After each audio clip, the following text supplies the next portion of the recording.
be some controversy. It's about to be kind of controversial. You feel what I'm saying? Only reason being is because I am definitely about to speak on some things that may cause a little discomfort. All right. So I just want you guys to be aware of what you're about to step into because it's my mind. You feel what I'm saying? And my mind, it's very different. To step into because it's my mind. Witches and Christianity. Hey, can you serve both? Let's get into it. So, with that being said, you know what I mean? Again, I don't want to be like stepping on anybody's toes religiously or anything like that. Hey, Fonda, how are you, dear? But I will speak on, as for me, like my thoughts and those kind of things because yes, I'm a very unique individual, right? I speak about blasphemers. I speak about people who advocate, and I speak about like hypocrites and who you advocating for and those kind of things. So that's good to hear, love.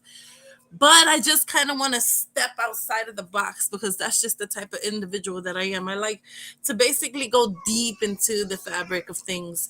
A little bit on me. I was raised religiously in a religious background in a very big strict religious setting, and there was some controversial things that was happening during my childhood into teenagehood, and then the ambiance of it all was having to find myself and having to understand at high demand what it is that I felt the power of God and all things that be is. So naturally, I always escaped from the world of witchcraft. I've always felt different. I always felt as if I was, causing some disrespect towards God. I always had a very high awareness of God and a consciousness as well. Hey, Steph, how are you, beautiful? Why would you be blocked on my side? I don't understand that, Mama. Hold on, let me see. On what side? You mean on YouTube side? I'll check into it. I gotta look. Hold on a second. Yeah, so you know what I mean. It was very different. And at my demise, it was like I was labeled crazy and everything like that because I didn't understand the transition of things. I didn't know what it was, for that matter, that was causing me to move in another direction or move slightly. You feel what I'm saying? Because it was always something that I was like feeling bad about. Like, am I, you know what I mean, a Jehovah's Witness, or am I into witchcraft? And then there was times where I would go to the library and then I would go get different books and everything that I was actually drawn to. I remember being in the library and I wanted to check out the comics and poetry, but I was drawn to a area where it was like like my sister might tease me, or like my cousin, if I was with her, would be like, no, oh my goodness, no, that's not good, don't do that. And I would steer away from it, but then like when they turned their back to go to their section and everything like that, I would go right back in it. I was like, hey, it's kind of poetic, you know what I mean? I went from Shakespeare to you know um Emily Dickerson, and then Alan Edgar Poe. Okay. And that was just amazing. It was like, wow. But if you listen to Shakespeare, you could see and you can hear and you could get a feel for the witchcraft in it. And so that's where a lot of controversy took place. It was displeasing to God, as they say, or it was displeasing to man because man is telling us that God does not like it. So I didn't know which way to go and which direction to go. I didn't know which way to move or anything, but I did know wholeheartedly that I actually love God. Okay. I'm gonna check it out, Mama, right now. Um, I knew it, you know what I mean? Like it didn't make any sense or what have you, but for the most part, I identified that I love God, no matter what anybody tells me or what anybody tries to, you know what I mean, bring my way, or whatever kind of examples anybody was making to me or reflecting on me to make me feel as if something was wrong with me. I always felt like I had a deeper connection with universe.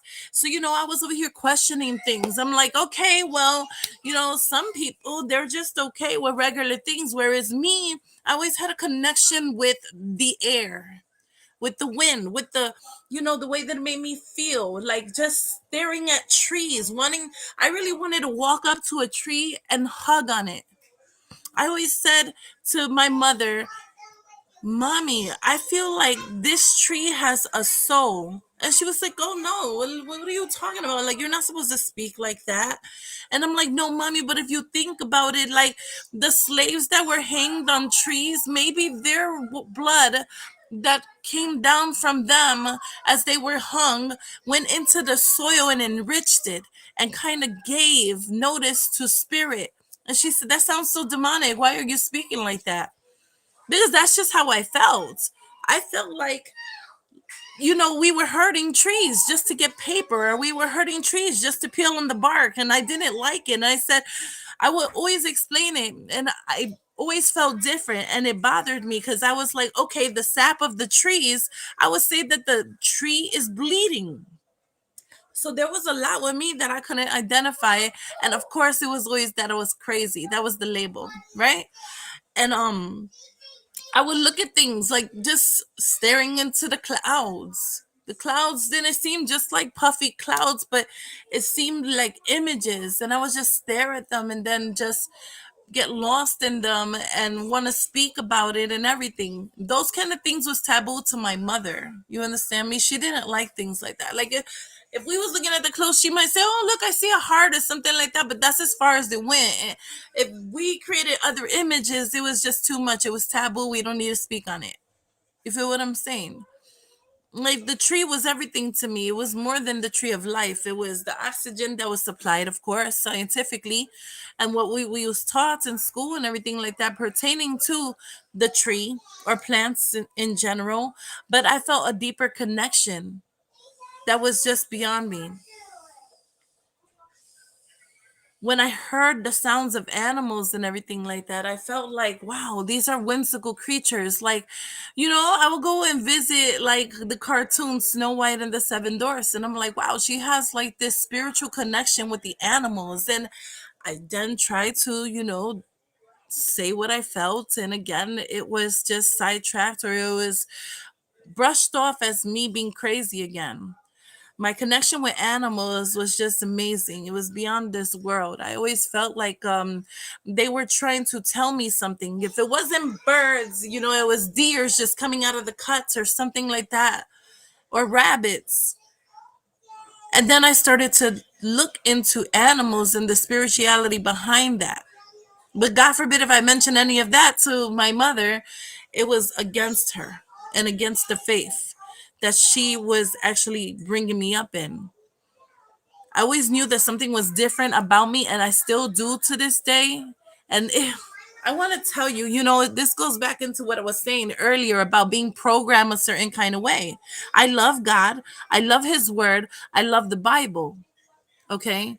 But there's a part of me that feels a little incomplete. There's a part of me that feels like this is different. What is going on with me? I couldn't understand it. And even so to this day, even in the now with the present, it's like, what? What is my problem? Let me tell you. I got my cards, okay? I got a spell book I haven't written in. I have candles, all types of candles. I have all types of spices and herbs and seasonings. I have a cauldron, okay? I have oracle cards. And my mom, just get rid of it. It's all demonic. But the thing is that it's attached. It's an attachment. It's energetic. I got my crystals. I mean, I have a turkey's feather. I have an eagle's feather. I have lots of incense, all types of different kinds, from the cones to sticks to even the ones that it's a lot. It comes like all together, and sometimes it has flowers with it, depending on how you want it, white sage or something like that to the extent. I even have magic singing bowls, okay? That when every time you turn the wand, it'll make that sound, that woo woo woo woo woo woo woo, like that sound. You feel what I'm saying? I think that's in my car. I've been looking for it. But like, There was just something, always something. It was like, okay, am I supposed to act that way? Oh no, I better stop. I don't want to be, I don't, you know what I mean? Like, it's crazy. Like, I didn't want to be judged. But what's even more crazier was I was taught there is no heaven and hell. However, I was also taught there's Armageddon and paradise. So what's so different? You know, when it comes down to Christianity or spirituality or being in the church or being in the kingdom hall or being in a religion, we're taught that, you know what I mean? That there is things that basically if God does not like it, he will shame us and we will be at fault. Okay? I believe the Christians, they teach heaven and hell. The Jehovah's Witnesses don't believe in heaven or hell. They believe in heaven, but only with the 144,000. Okay? And then we have the spiritual people that are just spiritual and they go based on what they feel wholeheartedly, the connection that they have with the universe. I feel a connection with God, with Jehovah God, my Lord and Savior, with Jesus, my King of salvation. I have a connection with that, but I also feel like I have a connection with something else. And I don't want it to be not of God. You see, because in the religions or in religious settings and backgrounds, they teach us that it is something not of God. And they always teach you that scripture, you know, that they say that you can't walk your children through the fire. I want to go to that. Let me see if I can find it. Just give me a moment. Let's see if I can Google it. Do not walk your child through oops, through the fire. Bible scripture. Okay, so it goes on to say, let's see where this is coming from. This is Isaiah 43, right? It says 43:2. When you walk through the fire, you will not be burned. The flames will not set you ablaze. For I am the Lord your God, the Holy One of Israel, your Savior. I give Egypt for your ransom, Cush and Seba in your stead. I never heard that scripture. Wait, what? It says that you won't be burned or set ablaze. That's different. But when they say you can't walk your children through the fire, divination, and all those other things, that was different. I'm not even going to lie. I was not prepared. Okay, what is this one? Hmm. Bear with me now because I'm just learning this scripture in Isaiah, okay? But I want to hold on. I want to know the one that I want to know is what scripture is it? What scripture? Okay. Says no divination in the Bible. Let's try that one, okay, y'all? Because I really want to know.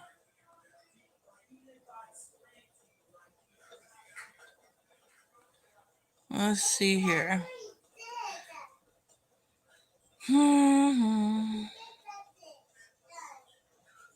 Or maybe I need to get a little deeper, huh? Let's try it. Okay, so what scripture? What scripture? This is the I mean, I'm trying to find the one that my mom used to say all the time to me. It says do not walk your children through the fire. Okay.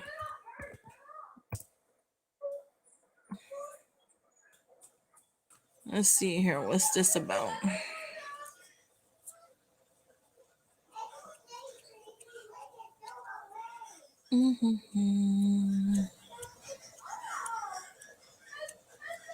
I don't see it. I don't see it. Oh Lord. Okay, wait. Let's make it more specific. I hope you guys can hear me, okay? I need to know what scripture is it because now I'm starting to think that my mom was kind of doing like something where she would mix scriptures in just to make it seem good or sound good. I hope that's not the case because I just read something in Isaiah indicating that you know you're not going to get burned or set ablaze. because you'll be saved by Kush and Sheba or whatever it's called.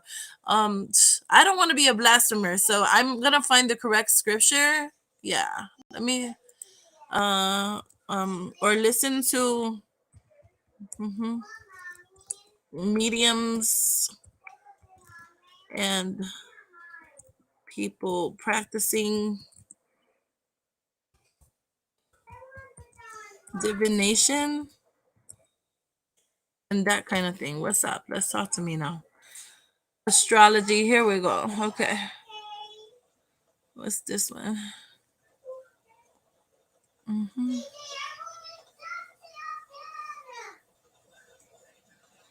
Okay, it's in broken down English, I suppose.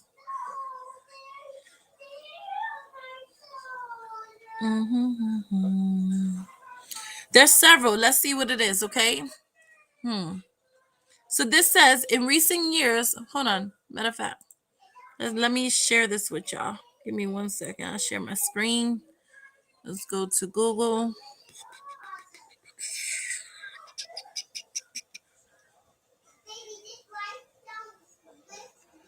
Yeah, searching the scriptures, share. Okay. All right, y'all can see. Alrighty then. So I'm gonna go back to it and read it.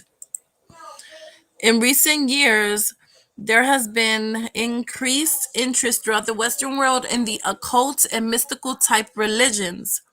This is not a revival of the spirituality characteristic of the ancient patriarchs and prophets of Israel, but is a type of magic and spiritualistic wizardry that the true prophets vigorously oppose. For example, the Lord spake through Moses, and this is, I guess, in Leviticus 19:31. It says, regard not them that have familiar spirits, neither seek after wizards to be defiled by them. I am the Lord your God. And also, when thou art come into the land which the Lord thy God giveth thee, thou shalt not learn to do after the abominations of those nations. There shall not be found among you any one that maketh his son or his daughter to pass through the fire, or that useth divination, or an observer of times, or an enchanter, or a witch. Look at that. Or a charmer, or a consulter with familiar spirits, or a wizard, or a necromancer. For all that do these things are an abomination to the Lord, and because of these abominations, the Lord thy God doth draw them out from before thee. Now, then it goes on to say, thou shalt be perfect with the Lord thy God. In Deuteronomy 18:9-14, excuse me. In Deuteronomy 18:9-14, it says, for these nations which thou shalt possess, hearken unto observers of times and unto diviners. But as for thee, the Lord thy God hath not suffered thee to do so.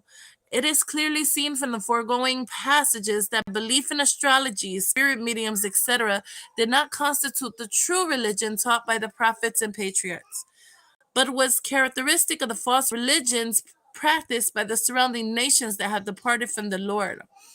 However, the full impact of Moses' instruction to Israel can only be appreciated by noting the next verse, which reads in Deuteronomy 18:15, it says, the Lord thy God will rise up unto thee a prophet from the midst of thee, or thy brethren, like unto me, unto him unto him ye meaning you shall hearken, right? And thus, the message of the entire passage is that Israel should not look to the fortune teller and astrologer for spiritual guidance, for the God of heaven will speak to his people through his own appointed servants, the prophets.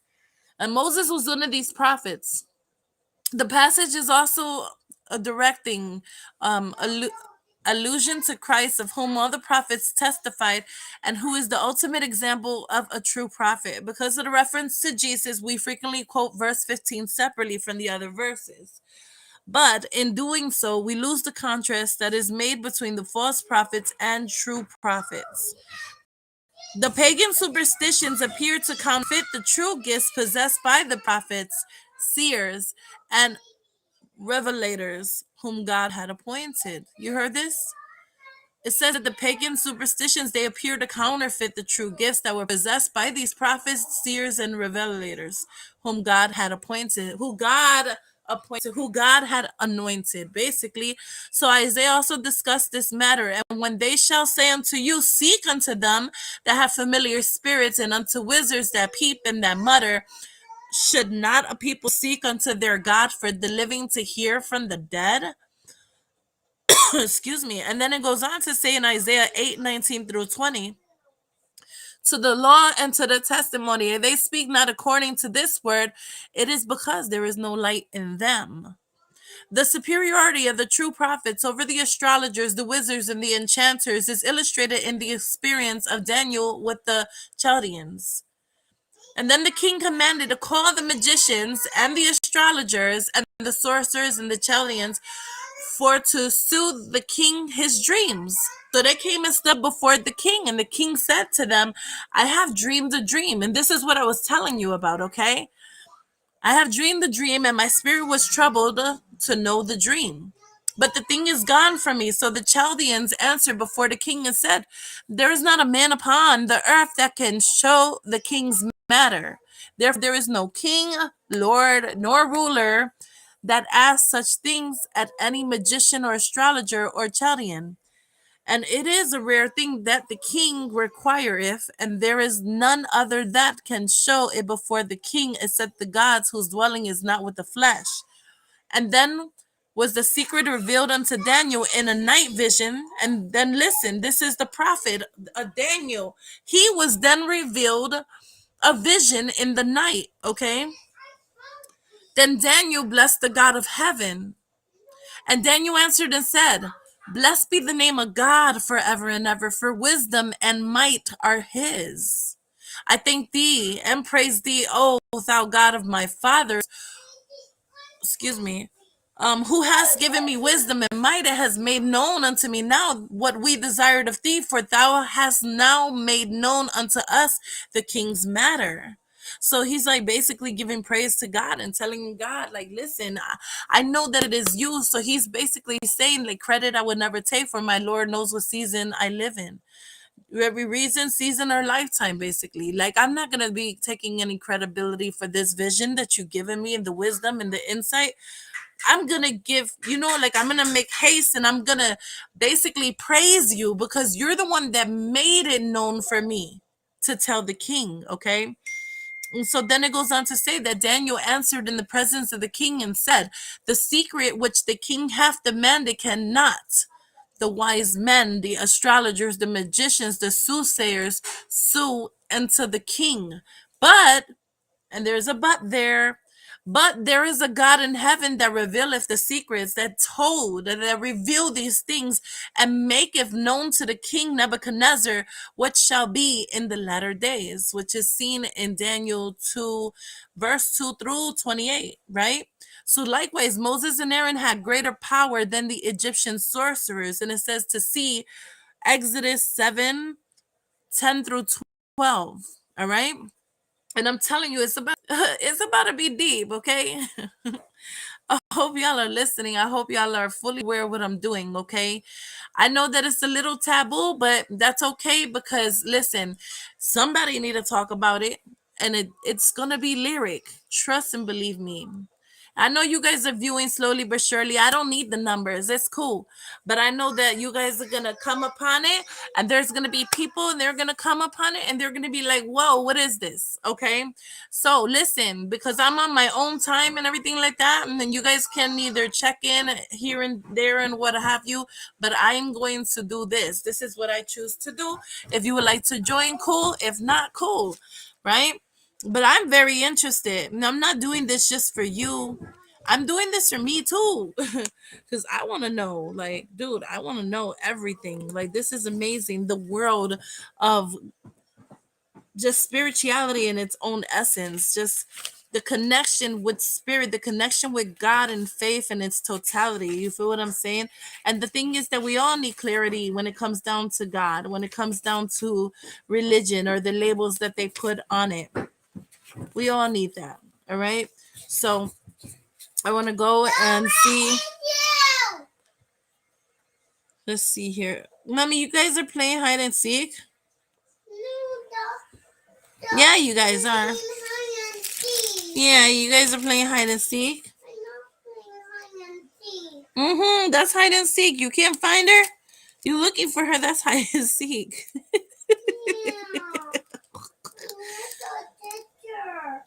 I know your sister.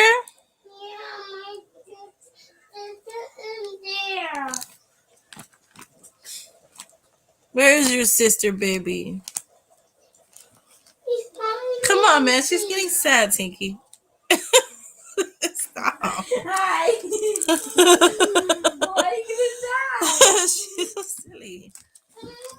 You need to do diaper? Yeah, take that one off. I'm about to change your diaper. I need my sister. That's so cute. And the whole time I'm behind it. I know. Let's see here. Okay. It's Ezekiel and then okay. Yeah, you want to play it? No.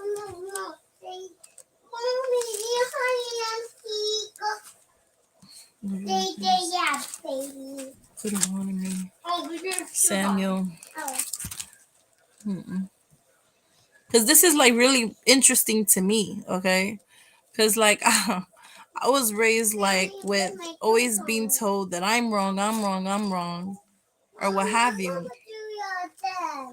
And all it is that I needed some clarification. I needed some instruction. Like I needed some direction. It wasn't for somebody to just be like putting me down and everything like that or discrediting me.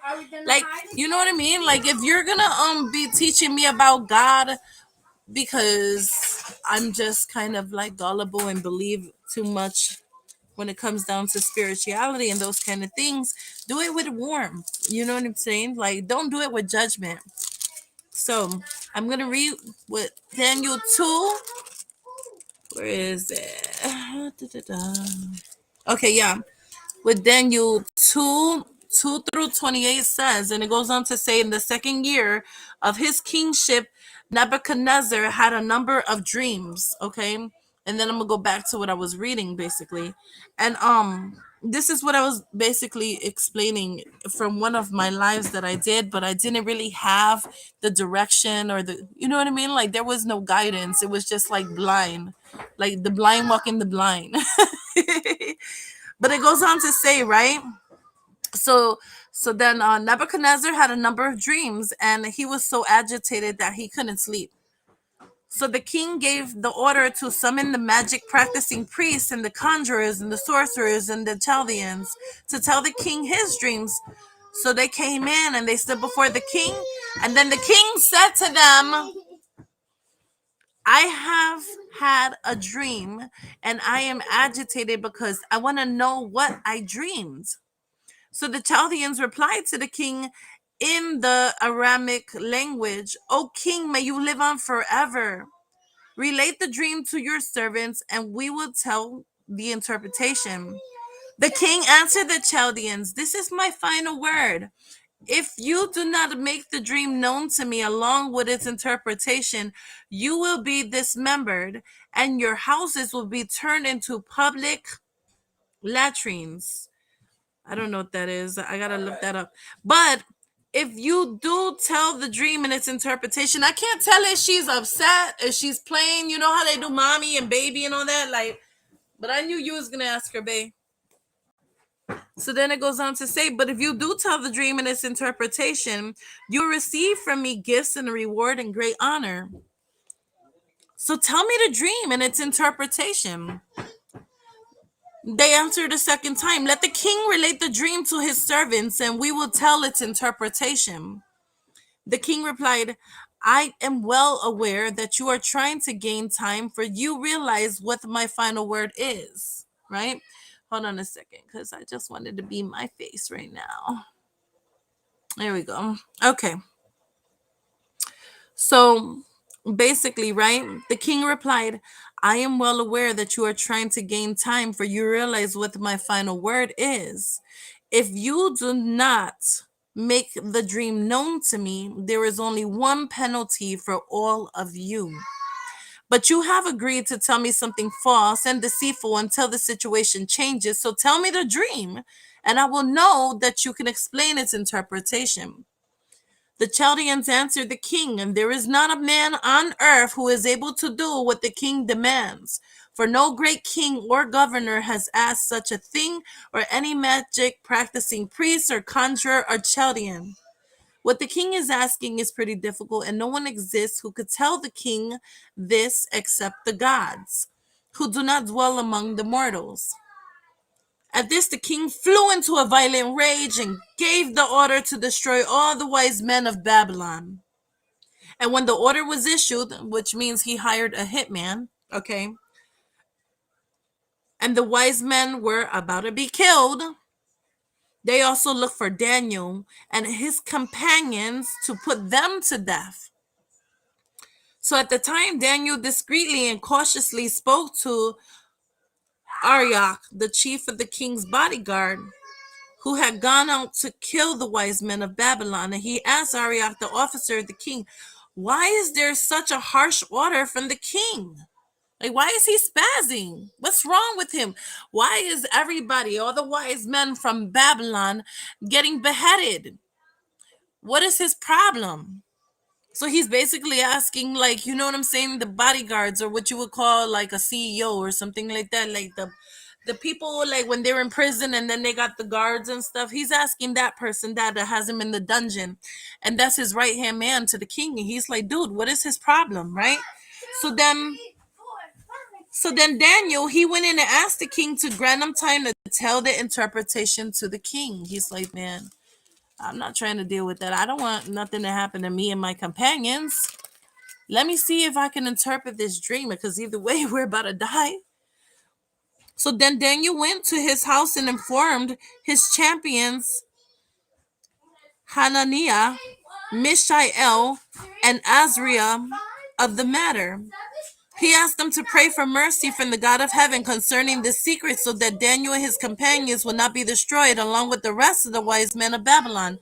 Like I said, he's like, yeah. So he's over here spazzing, just put out the hit, got everybody getting ready to get killed, and I'm trying to find out what's up. So he goes and he talks to the old boy, and he's like, why is he spazzing? Like, what is his problem? Matter of fact, can you see if I could talk to the king? Because maybe I could just interpret this. So then he tells his companions, which, I mean, basically, I would say that this means he has 3 wives.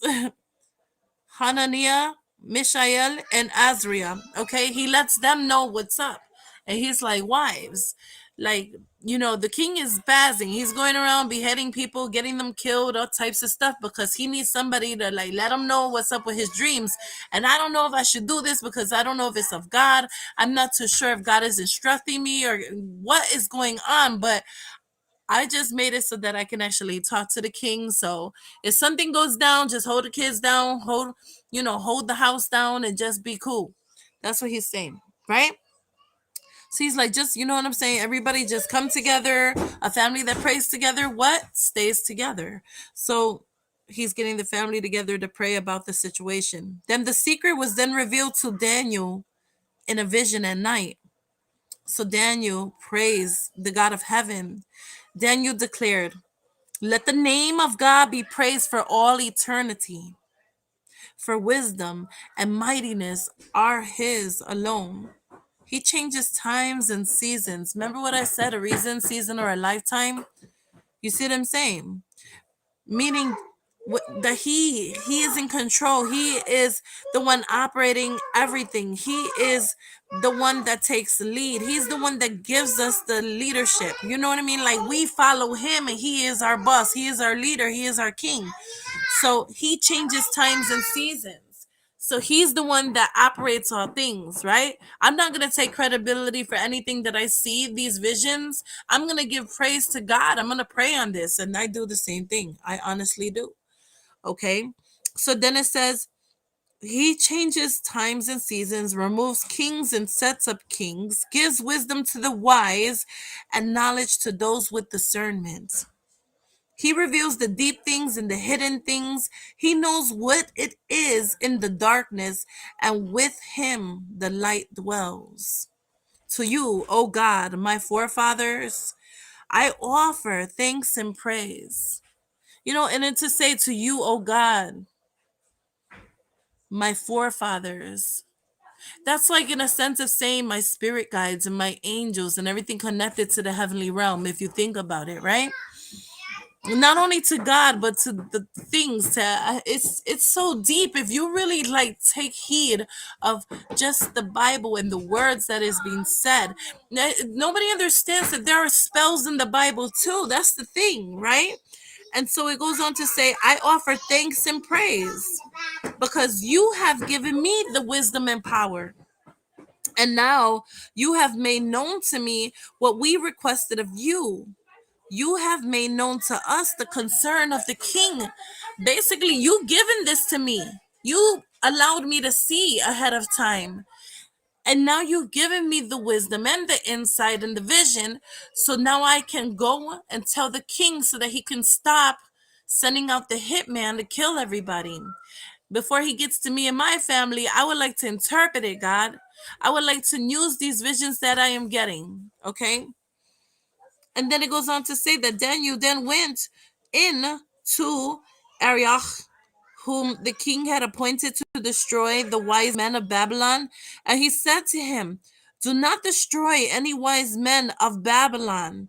Take me in before the king, and I will tell the interpretation to the king.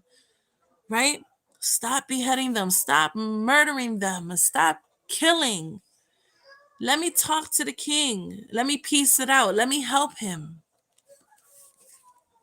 So then Arioch quickly took Daniel in before the king and said to him, I have found a man of the exiles of Judah who can make known the interpretation to the king.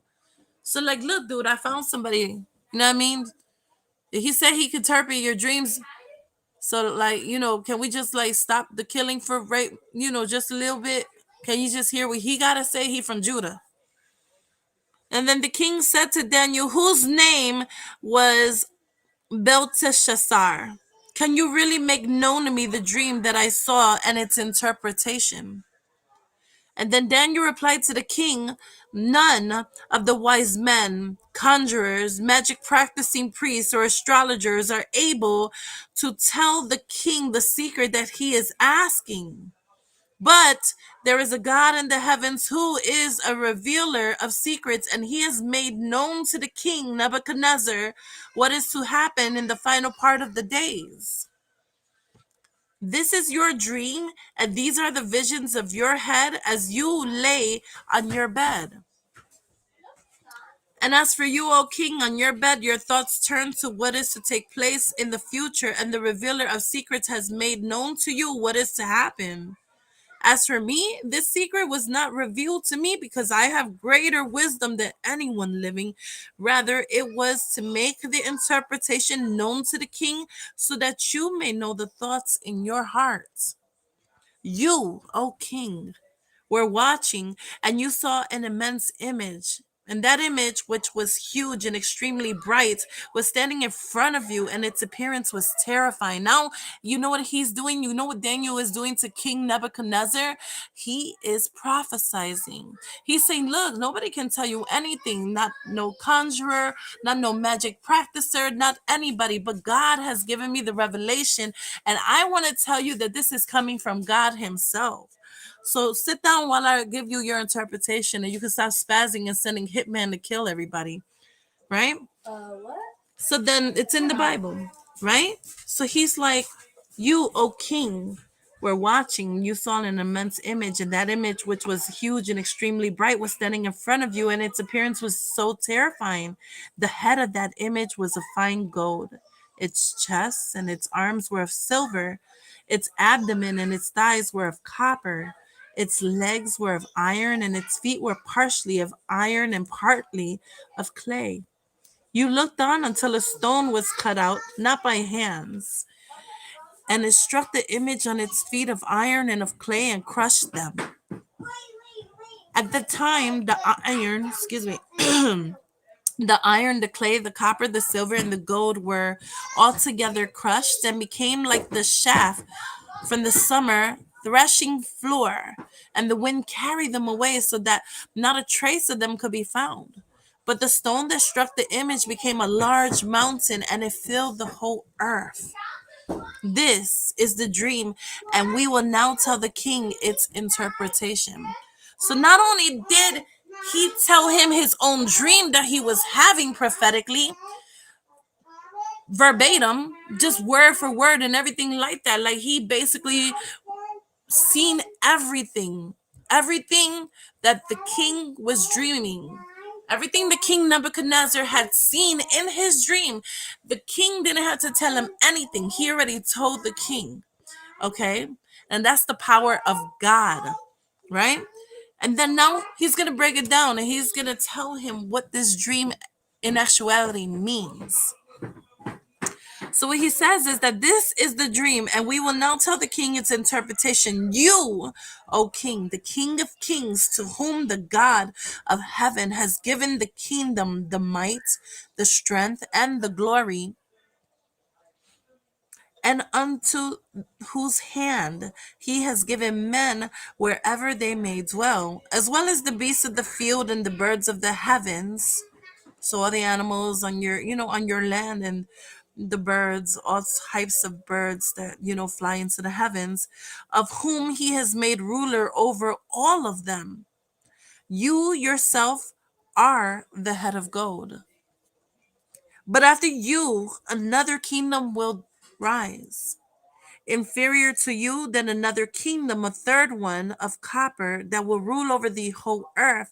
And as for the fourth kingdom, it will be strong like iron, for just as iron crushes and pulverizes everything else, yes, like iron that shatters, it will crush and shatter all of these. And just as you saw the feet and the toes to be partly of clay of a potter and partly of iron, the kingdom will be divided, but some of the hardness of iron will be in it, just as you saw the iron mixed with soft clay. And as the toes of the feet were partly of iron and partly of clay, so the kingdom will be partly strong and partly fragile. Just as you saw iron mixed with soft clay, they will be mixed with the people, but they will not stick together one to the other, just as iron does not mix with clay. And in the days of those kings, the God of heaven will set up a kingdom that will never be destroyed, and this kingdom will not be passed on to any other people. It will crush and put an end to all these kingdoms, and it alone will stand forever. Just as you saw that out of the mountain a stone that was cut not by hands, and that it was crushed, the iron, the copper, the clay, the silver, and the gold, the grand God has made known to the king what will happen in the future. The dream is true, and its interpretation is trustworthy. And then it goes on to say, and then King Nebuchadnezzar fell down from, with his face to the ground before Daniel, and paid homage to him, like, yo, word, oh man, you just broke it down like that. You know what I mean? Like, for real, this is what we doing. Like, oh, okay, I can understand it. That makes a lot of sense. Yo, you the truth. You and your God, right? Because guess what? Automatically, before he started the interpretation or even explained the vision, he gave praise to God. He honored God, and he even made it known to give the glory to God, because it was God that revealed it. Okay, which is beautiful. That is very beautiful. So then it goes on to say,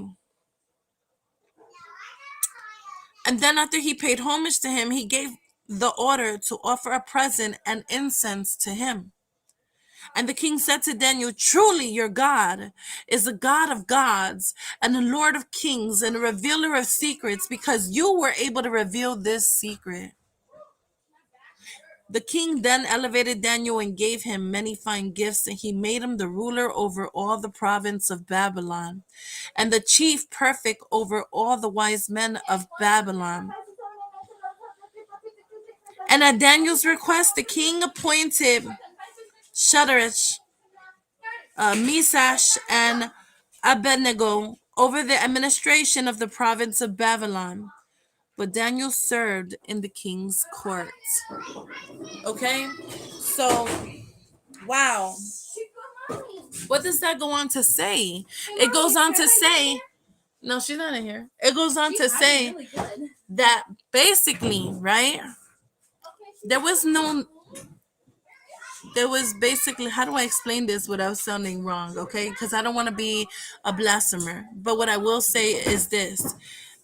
Although Daniel has seen this, he kept it a secret. But he also saw that people were dying. And he's like, man, all these wise men for Babylon, they're just dying. They're getting beheaded and everything, right? This has to stop. This madness has to stop before it reaches me and my companions and my family. So he went to go, you know what I mean, pray about it and talk to God. Like, I know that you've given me this insight. I know that you've given me these visions. And I just, I gotta tell you, like, I need to be able to talk to the King Nebuchadnezzar, because he's going around killing your people. And I need to be able to share this with him, oh God. So you see, I say this to say that he was a prophet. Was he doing any witchcraft? Was he claiming to be a psychic, a magic practicer, a conjurer, or performing any divination? He didn't claim to have any of that with him. But what he did do was give credibility to God. He gave, you know what I mean, praise to where praise was due. And he let them know from jump. He didn't say, oh, this is coming from me and I'm a God and I see. No, he said it's coming from my God. And because of him giving praise and glorifying God's name and honoring it, he got blessed through King Nebuchadnezzar. God touched him. And God allowed King Nebuchadnezzar to feel his Holy Spirit through what it was that Daniel was instructed to say. And it stopped the killings and everything like that. And then King Nebuchadnezzar gave Daniel province over the land amongst other people in the administration and those kind of things or what have you. So he was blessed. And you know what else was so beautiful about it was that King Nebuchadnezzar was able to accept that this came from Daniel's God. And it made him a believer. He was able to reciprocate, to receive that reciprocation of the energy that that Daniel was giving to King Nebuchadnezzar through the power of God.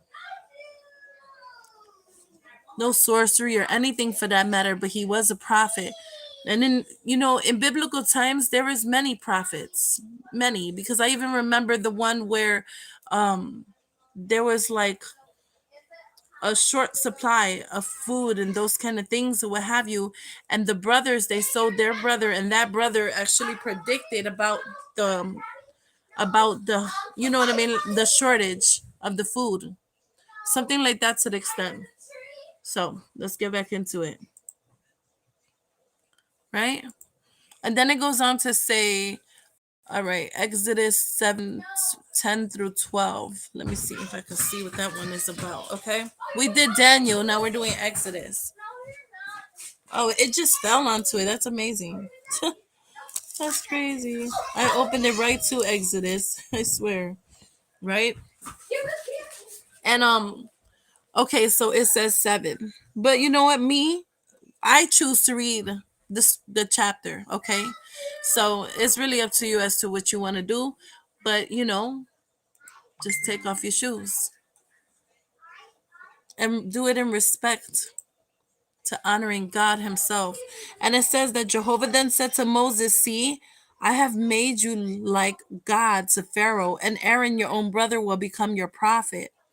And you are to repeat everything that I will command you. And Aaron, your brother, will speak to Pharaoh, and he will send the Israelites away from his land. As for me, I will allow Pharaoh's heart to become obstinate, and I will multiply my signs and my miracles in the land of Egypt. But Pharaoh will not listen to you, and I will lay my hand upon Egypt and bring my multitudes, my people, the Israelites, out of the land of Egypt with great judgments. And the Egyptians will certainly know that I am Jehovah. And when I stretch out my hand against Egypt and bring the Israelites out from among them, Moses and Aaron did what Jehovah had commanded them. They did just so. Moses, he was 80 years old, and Aaron was 83 years old when they spoke to Pharaoh. Jehovah now said to Moses and Aaron, if Pharaoh says to you, perform a miracle, and tell Aaron. Basically, if Moses, oh wow, so okay, Jehovah is telling Moses and Aaron, he's like, so God is saying, if Pharaoh says to you, perform a miracle, then tell Aaron, take your rod and throw it down before Pharaoh. I remember this, and then it will become a big snake. So Moses and Aaron went into Pharaoh and did exactly as Jehovah had commanded. And Aaron threw his rod down before Pharaoh and his servants, and it became a big snake. However, Pharaoh summoned the wise men and the sorcerers, and the magic practicing priests of Egypt also did the same thing with their magic, okay? And each one then threw their rods down, and they became big snakes. But Aaron's rod swallowed up their rods. Whoa. You see, still Pharaoh's heart, it became obstinate, and he did not listen to them just as Jehovah had said. And then Jehovah said to Moses, Pharaoh's heart is unresponsive, and he has refused to send the people away. Go to Pharaoh in the morning. Look, he is going out to the water, and you should station yourself to meet him by the edge of the Nile River and take with you in your hand the rod that turned into a serpent. And you must say to him, Jehovah, the God of the Hebrews, has sent me to you, and he says, send my people away so that they may serve me in the wilderness. But you have not obeyed until now. This is what Jehovah says. By this, you will know that I am Jehovah. Here I am striking the water that is in the Nile River with the rod that is in my hand, and it will turn into blood. And the fish that are in the Nile will die, and the Nile will stink, and the Egyptians will find it impossible to drink water from the Nile. And then Jehovah said to Moses, say to Aaron, take your rod and stretch out your hand over the waters of Egypt, over its rivers, over its canals, over its marshes, and over its reservoirs, that they may become blood. There will be blood in all the land of Egypt, even in the wooden and stone containers. Immediately, Moses and Aaron did just as Jehovah had commanded, and he lifted up the rod and struck the water that was in the Nile River before the eyes of Pharaoh and his servants, and all the water that was in the river was turned into blood. And the fish that were in the river died, and the river began to stink, and the Egyptians were unable to drink water from the Nile, and there was blood throughout the land of Egypt. Nevertheless, the magic practicing priests of Egypt did arts. They did the same thing with their secret arts, so that Pharaoh's heart continued to be obstinate, and he did not listen to them, just as Jehovah has said. And then Pharaoh returned to his house, and he did not take this to heart either. So all the Egyptians were digging around the Nile for water to drink because they could not drink any water of the Nile. And 7 full days passed after Jehovah struck the Nile. So you see, huh? I'm right here. I'm mommy. Wait, you mommy? I'm mommy. I need that mommy. Oh, you're playing? You guys are playing again? Wait, are you guys playing again? I see this. Okay, you're playing. You're looking for your sister? You're playing house again? It's okay. It's in the bedroom. Okay, baby. Love you. Love you. Okay. And so basically, it's, you know what I'm saying? What they're explaining from that scripture alone is that, Jehovah told Moses and Aaron to perform things in front of Pharaoh, and that he was going to be hard-headed, and he's not going to listen, and he's going to refuse and be obstinate in it. You know what I mean? So Jehovah's like, well, then tell Aaron to take his rod and throw it down. It's going to turn into a snake. It's going to be a serpent. And he did that, and then all of the other magic practicing priests did the same thing. But the difference between that was that the one that God instructed Moses and Aaron, or more so, Moses to instruct Aaron to throw down, that snake, that serpent ate up the rest of the snakes. Okay? And then on top of that, he was like, okay, so what you do, right, is you catch him when he's all the way at the end or whatever. And when he's at the end of the river, then you talk to him and you let him know, like, I'm gonna take this rod and we're gonna tell Aaron that he has to strike the water and it's gonna turn into blood, leaving the Egyptians with no water to drink. So you see, it's like God instructed man. That is correct. And God gave the men powers to perform a magic. My thoughts is, and see, that's where the thing becomes unruly. It's like, okay, so even in the Bible, it's discussing that there was times where, God gave man the insight, gave man a way to interpret dreams, gave man the visions, gave man a way to foresee ahead of time. God gave man a way to perform miracles. I remember when God turned this mountain and he said, tap it. And then it was like milk and honey or something like that to the extent. God always showed out and showed in. I remember when, the Israelites, they were running from exile. The Israelites were basically running from the Egyptians that was trying to, come upon them and kind of get them to come back and those kind of things. And God made it so that the sea opened up so that they could hurry up and rush through, and God bless you twice, so that the sea opened up, the great sea. And so that, they can leave out of exile, they can leave from becoming slaves, that they don't no longer have to be servants of the Egyptians. And the Egyptians followed, and the chariot and Pharaoh and all that. And then, right at the last moment, when they were towards freedom, the Egyptians felt like they had control, God bless you, but they got swallowed up. Because then God released the seas over them and they drowned. Right? So there's just so much magic that was done in biblical times. There were spiritual advisors and visionaries. Excuse me, and visionaries and things like that. Who Because is advisors, I said, don't just stop. No, I'm talking to Paradise. You're not talking to Paradise. She didn't say that. Stop it. There was spiritual advisors, okay? It's because when that happens, it's because I have many downloads. I'm getting a lot of information and I'm trying to get all of it and place it together, but it's like I'm rushing because I'm getting too much. Advisors? No, she didn't. So basically there was a lot of, you know what I mean? Like there was people and they too had gifts and they too were instructed, okay? But they weren't labeled, like doing the act of worship towards Satan or being a Satan worshiper. They weren't labeled witches. They weren't labeled, terrible names or what have you. They were labeled prophets. Let's get into it. All right.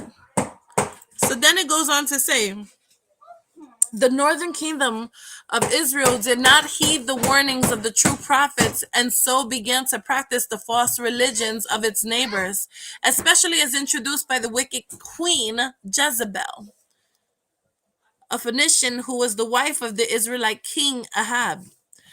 That these false religions included divination and enchantments is learned from reading 2 Kings 17:16 through 18. And it goes on to say, and they left all the commandments of the Lord their God, and they made them molten images, even 2 calves, and made a grove, and worship all the host of heaven and serve Baal. And Baal is the cat, okay? And so basically, and then they caused their sons and their daughters to pass through the fire and use divination and enchantments and sow themselves to do evil in the sight of the Lord to provoke him to anger. Therefore, the Lord was very angry with Israel. I mean, yes, he would be. That is like a slap in the face. How dare they? He just took them out of exile. He just made it so that they didn't have to worry about anything pertaining to too much. They didn't have to get any whippings anymore. They didn't have to get hurt. Nothing happened, okay? So basically, uh,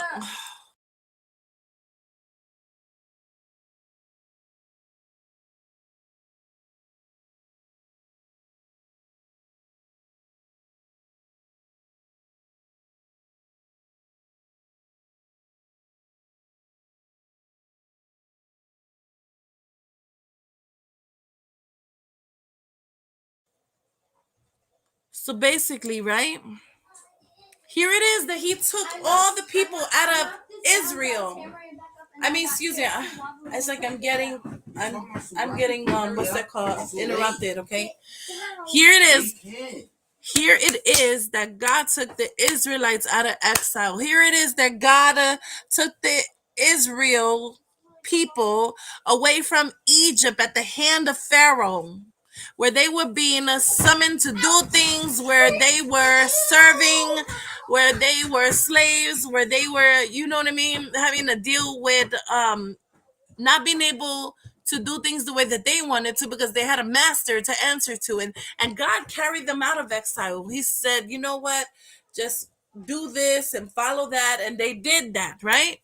And so then guess what, the great sea consumed them and swallowed them up or drowned them or what have you, and then the Israelites were free. But then I remember the stories that they started complaining, and they're like, they wanted to eat. They were tired of manna, and manna was this, like, rice. Like, it was like basically farina. I don't know how to say it in English. Farina is like cream of rice or something like that, and they were getting tired of eating cream of rice. So manna is like, it's like saying in Hebrew, like, what is this? You know what I mean? Like, nobody really knew what it was. So then they started asking for meat. So God made it rain down quail. Lots of quail came down, and that's what they started eating until they got sick. They never was just satisfied. They never showed respect. And then because, oh, I can't see God physically, they actually took all the jewelry that they had gotten, all the jewelry that, like, basically when they was leaving, when they were fleeing Egypt, the jewelry that they had taken, and they started wearing them and those kind of things or what have you, all of that jewelry they took, and they turned it into a image, a calf, two calves that they can worship, and they started singing to it, and they started sacrificing their kids to their God, and they forgot about Jehovah. And he was raged, like, you ungrateful son of a somethings, like, I just took you out of exile and this is the thanks that you give me? Furious. And he had every right to be, honestly. Um, Hold on a second.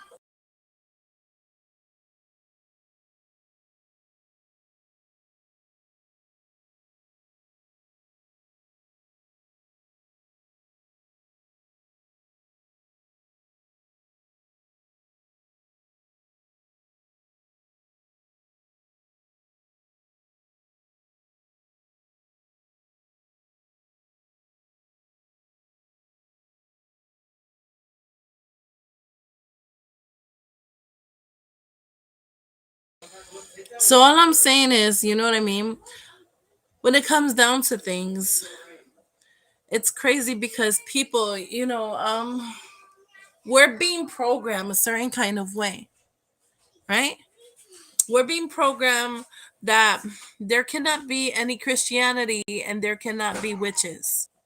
We're being programmed to just, okay, it's either this way or no way at all. That's the program. But for those of you that feel unique, that feel different, that feel like it's something else, like wholeheartedly in your heart of hearts, you have your connection with God. You're not a Satan worshiper, and you're not doing immoral acts to anybody or doing any bad things to them.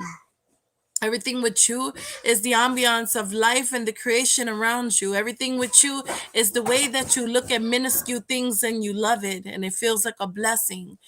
Like just the most smallest things, you could just be in the stream, like just, you know what I mean? Like actually walking through a park with a trail and then you see like a little creek and it's a little stream or something like that to the extent, and there's gold little nuggets or gold little like flakes and stuff, and you could just, you know what I mean, take off your shoes and get inside and feel the water. It's like your own personal little area to, swim in. And then you go feeling around on the rocks, trying to be careful and everything like that, reaching deep in, and you find the golden flakes. I've done it many a times and I love it. I freaking love it. The Chattahoochee trails. And basically, just that small little thing, token of appreciation, it's gratitude. I just give all the glory and honor and the praise to God Himself. It's like I had collected my little gratitude rocks. You know what I'm saying? Just the smallest things, like listening to the sound of a bird, and it's like, wow, that's amazing. And the song that it's like, that it's actually like playing a little tune and everything. That is so beautiful. Getting lost in the stars, just looking at the constellations and then praying to God and saying, thank you for the Big Dipper, Little Dipper, for the Milky Way. Those are the kind of things that I would do. It would be like dangerous situations where I would find myself in a situation, but I was like totally in a trance, just enjoying Mother Nature. But my surroundings was not all that secure. But I was protected because I felt like God had me. And then there's those other things where they say you're God or your goddess or the you know what I mean? Like, or your angels or the spirits or whatever it is that you identify, that either way there is something so amazing, something so special, so different, so beautiful that surrounds us. And that's the thing, is that we are basically, our upbringing is based on labels and brandings, right? But why can't it just be the worship of spirituality or the worship of the beauty that is enhanced? Why can't it be that? Right? That doesn't make any sense. What is wrong with you, girl?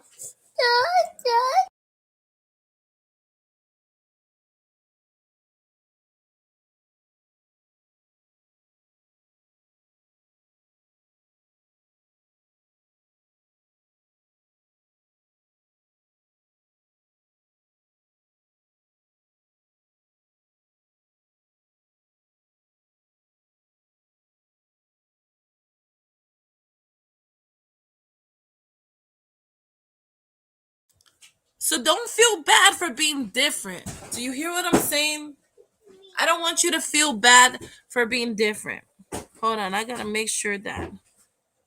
Let's see. Go to channel. This is for Steph.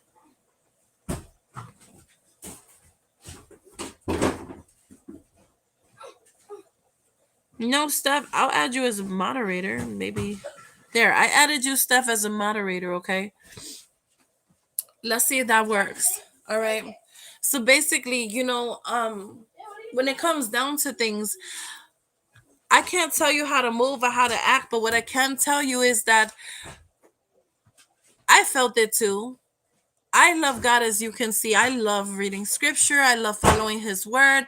I pray to Him consistently, day in and day out.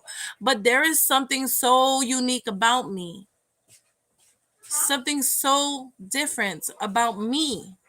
And I know that when it comes down to just certain things, do I say I worship it, or more so that I feel like it's a blessing and I honor it, and that it's like something that I feel thankful for? I feel thankful for the sounds, of the birds when they sing their morning call. I feel thankful for the sun when it peers through my window panes. When I feel despaired and the light hits me and it wakes me up and it allows me to know that God remembered me. I feel thankful for the puffy clouds, when I see them and they remind me of pillows and it brings a smile to my face. I feel thankful for the rain when it comes down and it hits the concrete and makes a sound like as if whispers are dancing. I feel so thankful for the animals of the earth and how they have souls and spirits and how it's a connection that brings beauty into my life, and I just feel overjoyed. I rejoice in it. I am so grateful for these many things. I love trees and the oxygen that they supply me, and I feel as if the tree I'm connected to as well. I am truly grateful for looking at the birds when they're flying in the air, the hawks and the eagles, and how beautiful they are. I love learning about them. I love the symmetrics of life.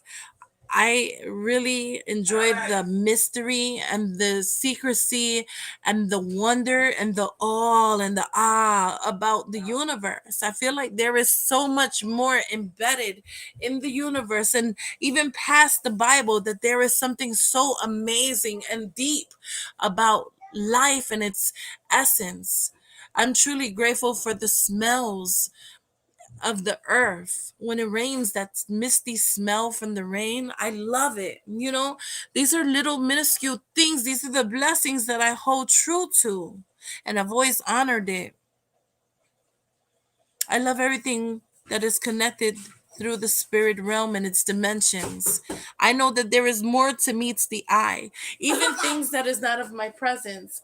I am truly grateful for that. So I don't want you to feel as if there is a disconnection with your reality. I want you to know that everybody questions the definition of their spirituality. I myself am truly embedded in the course of life and the path that I'm taking, but I worry. I have some concern because I don't want to be blasphemous. I don't want to be hypocritical. I don't want to bring the wrath of God down from the heavens because of my thoughts or my idealizations of how life is and my perception.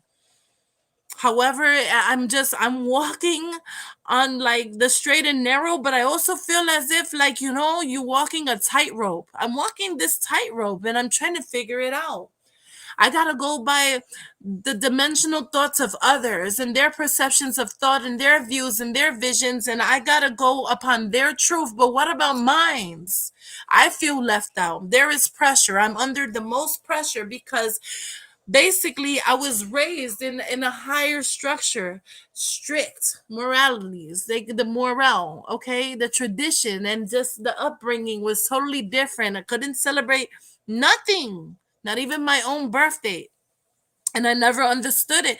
And it was many things that I questioned. And from, if there was perfect human beings, Adam and Eve, then how is it that Lilith or the serpent was able to come in and, bring in the deception? Deceptive masters played the part to Eve, and she's the one that turned her husband to the immoralities of life and what it brings. And therefore, that's how we was getting birth pangs because of her sin. It's so many things. There is so much more. There is some things that's missing out of the Bible. And I don't want to shame God or shame anything because it's not of God's fault. If man took some things, allowed us to know some things, and then kept the rest hidden, we don't know other than what they allow us to know. You feel what I'm saying? So that's where my deeper connection stays. Like God knows my heart, my mind, and my soul, and my spirit. He knows everything from how many hairs on my head that I have to the layers of skin. He knows my tears and when it's about to fall. He knows when I'm about to smile. He knows when I'm about to feel ashamed or disappointed or when I'm about to rage. He controls me. And I know that. There's no magic other than God's magic, is what I'm trying to declare. I'm sharing this with you because I question it too. It's ridiculous. And then another thing was that I always spoke like the cat in the hat. And I always was wondering, okay, is this poetry or are these like written things that could be spells? And then I learned that words were spells, and that the spells that you speak becomes everything in your entirety, like basically what you coexist with, what is brought forth into your existence, and the shape of your life and what you allow. There's just so much that is connected. It comes along with faith, it comes along with the regard of religion, it comes along with the spirituality, it comes along with the Bible, and it comes along with the universe and the mystery, right? Watch your mouth and don't say that to your sister. That was not right. Right? So moving forward, I want to read the rest. What? Don't say that. That's not nice. Okay, Mom. All right. Oh, I wasn't even talking to her. I was talking to the cat. Oh, I didn't know. Okay. So then, because your sister was crying and it was confusing. So therefore, the Lord, he was very angry with Israel and moved them out of his sight, and there was none left but the tribe of Judah only, right?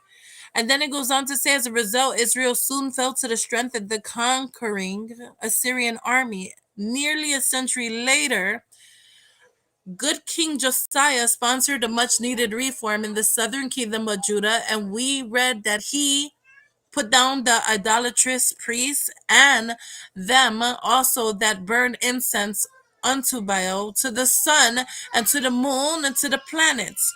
Moreover, the workers with familiar spirits, and the wizards, and the images, and the idols, and all the abominations that were spied in the land of Judah and in Jerusalem did Josiah put away. And he might perform the words of the law which were written in the book that Hilkiah the priest found in the house of the Lord. In the New Testament times, while Paul was doing missionary work on the island of Cyprus, Elymas, a sorcerer, a false prophet, not only withstood Paul's teaching himself, but then sought to turn away the deputy of the island from the faith. Then Paul, filled with the Holy Spirit, set his eyes upon him and said, O fool, in all subtlety and all mischief, thou child of the devil, thou enemy of all righteousness, wilt thou not cease to pervert the right ways of the Lord? And it's in Acts 13:6-10. There can be no mistaking how Paul felt about this representative of sorcery. Hold on. Paradise! Paradise! Yo, Paradise! Paradise! Selena, is she playing house? What are you guys doing? What's wrong with her? I'm not on mute. I'm talking. I want to know what's going on. She wants to watch something. You have the TV. Okay. Daddy said you want to watch Baby Buzz, and then now when she wants to watch it, like no. Okay, well she'll be all right. Tell her to play with her toys and stop acting up. Like she's being a little, you know what I mean? Like there's no reason. Like, stop with that noise. Like I'm trying to, and I don't like that because I'm talking about God, and then it just seeps in this demonic energy that I can't stand. And this fell off, and I had to put it back on. Wow, that's crazy. Thank you for putting it back on, Mama.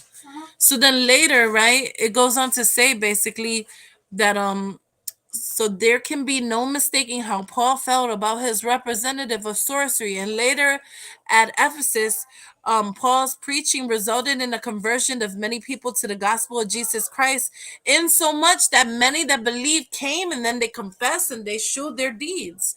Many of them also with Janus curious arts brought their books together and burned them before all men, and they counted the price of them and found it 50,000 pieces of silver. So mightily grew the word of God and prevailed. Acts 19:18-20. And when these people came into the true fold of the Lord, they no longer had any desire or need for the books of the curious arts, which apparently were the manuals of false religious crafts. Wow. Willful participation in these forms of superstitious worship is sinful, as Samuel the prophet counseled King Saul. Rebellion is as the sin of witchcraft, and stubbornness is as iniquity and idolatry. 1 Samuel 15:23. So the biblical record also shows, remember, biblical record, what I spoke about pertaining to the recording of man, like basically what God instructed man to do was to make record. also shows that when Saul lost the spirit of the Lord, he became involved in spiritualism. And it says to see 1 Samuel 28, 1 through 20. Try that on your own time, but take note. And finally, to the Galatians, Paul wrote that witchcraft is one of the works of the flesh from which they who have the Spirit of the Lord will turn away. And it goes on to say, see Galatians 5:19 through 21. The scriptures show that the enchantments and the spells of the wizard, the medium, and the necromancer are characteristic of the false religions and superstitions of the world, and and that those who practice such is actually in competition with the true prophets and apostles, all who are acquainted with the spirit and faith of Jesus Christ will want nothing to do with any form of divination and spiritual wizardry. And shouts out to Michael Caine Graves. It was illustrated by Michael Caine Graves. Okay. So yes, I mean that's just something. That's just something to think about. What the scriptures say about astrology, divination, spirit, mediums, magic, wizardry, and necromancy. So basically, this was illustrated by I want to make sure I say this correctly, y'all. It was illustrated by Michael Klein Graves, and it was actually done by Robert J. Matthews. Just to let you know. So shouts out to them. Right? Let me go back to that. Close this out. So I'm gonna share with you um something that I was looking at, and it's called "Can You Be a Christian and a Witch?" I'll share this with you right now. Give me 1 second. Do do do do do do do do do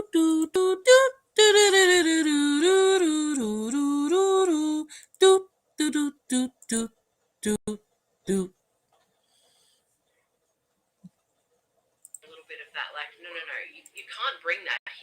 Stays over there, that's the bad place, and over here things are good. But it really isn't that black and white. It can be for some people. Now, I'm not saying that anyone who is a practitioner or is interested in magic should bring in any kind of Christian faith into their path. Who am I to say that? It's your path. You do what you will, right? But that is the thing as well. I just bring in any kind of, if someone wants to bring in Christianity, or they already are a Christian, or they hold on a second, want y'all. to bring Jesus in, or whatever I want it is, like, I want that's you guys to okay hear do. this from the beginning. Hey everyone, Alvine here.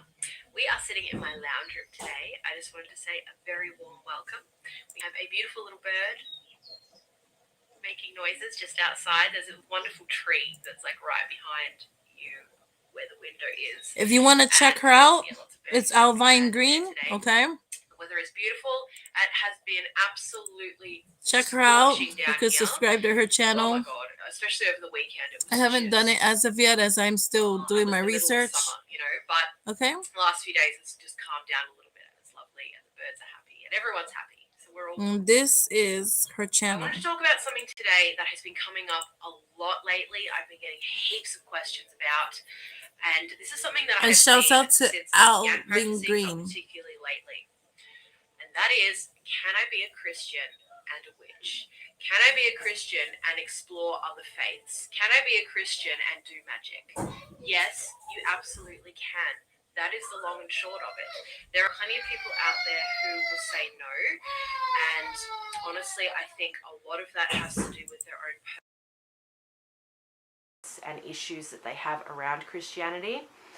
This is a topic that I really, really want to get into deeper, just to sidestep for a second about Christian wounds and all of that kind of stuff. This is something that has been on my heart to talk about since I began a channel, but it's just so huge and so intense for a lot of people that I just have felt a little bit like, you know, about the whole thing. So I haven't really gone there yet, but I've been writing notes and more has been coming up, so that is something that I do want to get into and talk about. But for today, I just want to kind of stick to this very, I suppose, a little bit more sort of surface level, like people who are already kind of into that, and, you know, go from there. So it's really interesting to me that, you know, a lot of people who practice magic are very open religiously compared to the kind of environment that I grew up in. And that's really what I expected. Like when I came onto this path, I was like, wow, this is so cool. Like everyone's so open here and this is amazing. And then a little bit further down the line, I started to see that there were these really like closed, firm, like shut doors towards anything to do with Christianity. And I thought that was really interesting. So it seems to be that overall, pretty well, everyone here is cool with any kind of religion. You can do the Buddhist thing, you can do the Hindu thing, you can do the Islamic thing, you can do the, 20,000-year-old, particular pagan tradition thing over here or whatever. Like that's all cool, but don't touch Christianity. Like if you touch Christianity, you're not a real witch. Seriously? Really? Now, again, I know there is a lot underneath this, and that's something I'm going to address in future videos. But I just really wanted to get this out there because there are a lot of people who are coming to me, who do have a close relationship with Jesus or with God, or, who are Catholic, who are Christian, whatever, and they feel like it's wrong. They feel like they're in the wrong. They're being persecuted, obviously, from the Christian side. We all know that stuff, witchcraft, not a good thing. So they've got that. And then in this other space where they've found this kind of, this amazing little world to explore in, they're getting persecution from this side as well. So they're stuck between a rock and a hard place and they're getting attacked from both sides. And it really upsets me. It's something that I feel actually very quite passionate about. There's a saying, and it's something that I do talk about here and there, in Facebook posts, and I've talked about it quite a bit in the spellcasting club and things like that, because any spirituality you have, any faith that you have, 1,000,000,000% can be put into the framework of magic, or rather magic can come into that framework, since I feel like magic is, I don't know, the way I'm visualizing it is like it's something that's bigger, it's something that's within every culture and every tradition and every time in history. Magic, as we understand it now, has been practiced in some form or another. Every religion. If you go back and look at folklore from the UK and places like that, from a couple of hundred years ago, you can see how, with Christian faith, they were practicing magic. And you can see that in hoodoo in real time today. There is a lot of, particularly I feel like Catholicism, as far as, my background in Christianity understands, a lot of Catholicism in hoodoo. So they absolutely can get along together and they do harmonize. Now, where we, again, get a little bit sticky is where we're talking about people's personal opinions. So if someone has some kind of issue with Christianity, if they've had this terrible experience and they've come out of that into the magical world, there is going to be a little bit of that, like, no, you can't bring that here. Like, that stays over there, that's the bad place, and over here, things are good. But it really isn't that black and white. It can be for some people. Now, I'm not saying that anyone who is a practitioner or is interested in magic should bring in any kind of Christian faith into their path. Who am I to say that? It's your path. You do what you will, right? But that is the thing as well with everybody else's path. If someone wants to bring in Christianity, or they already are a Christian, or they, want to bring Jesus in, or whatever it is, like, that's okay to do. We're all on our own journey. We're all on our own soul path. And what we need to listen to is that voice within, that little guide that we have, those inclinations or those callings that we have, or, you just get sparked by something and like, ooh, you feel a draw towards something. Follow that. Like, that is our inner guidance, and that will never, I promise you, never lead us wrong, ever. And even if other people around us are saying this isn't right, this is the voice above all others that we should listen to. We have airplane going past.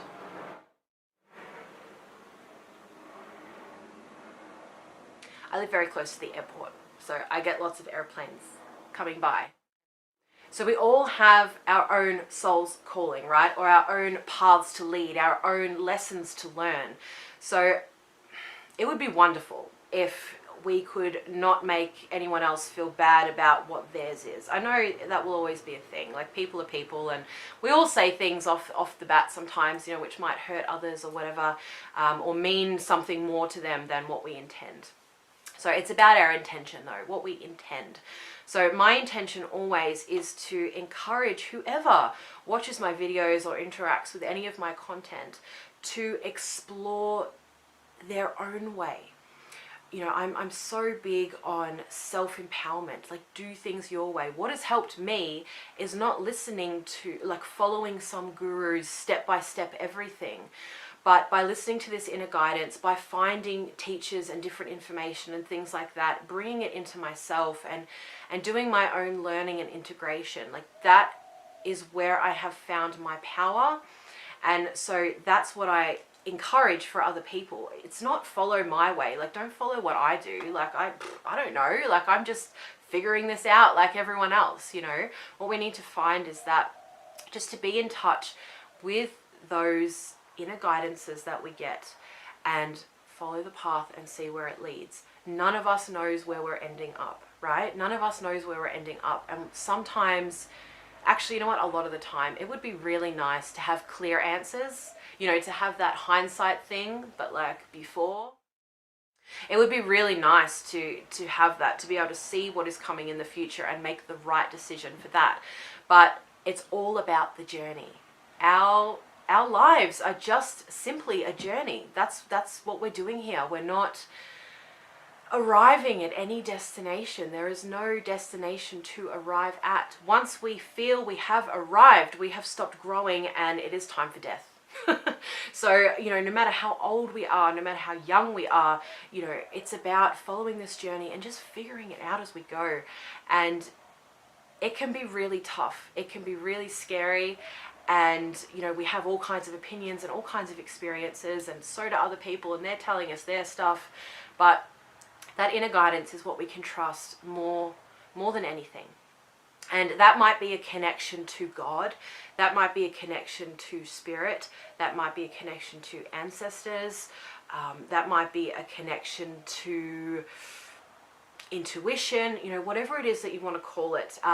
You know, I have my own spiritual views and ideas, and I don't like to cut off anyone else's by the language that I use, but I only kind of know what I know. So whatever that is, whatever that connection to higher self, person, God thing is, that's what we need to listen to, because that will never, ever, ever, ever steer us wrong.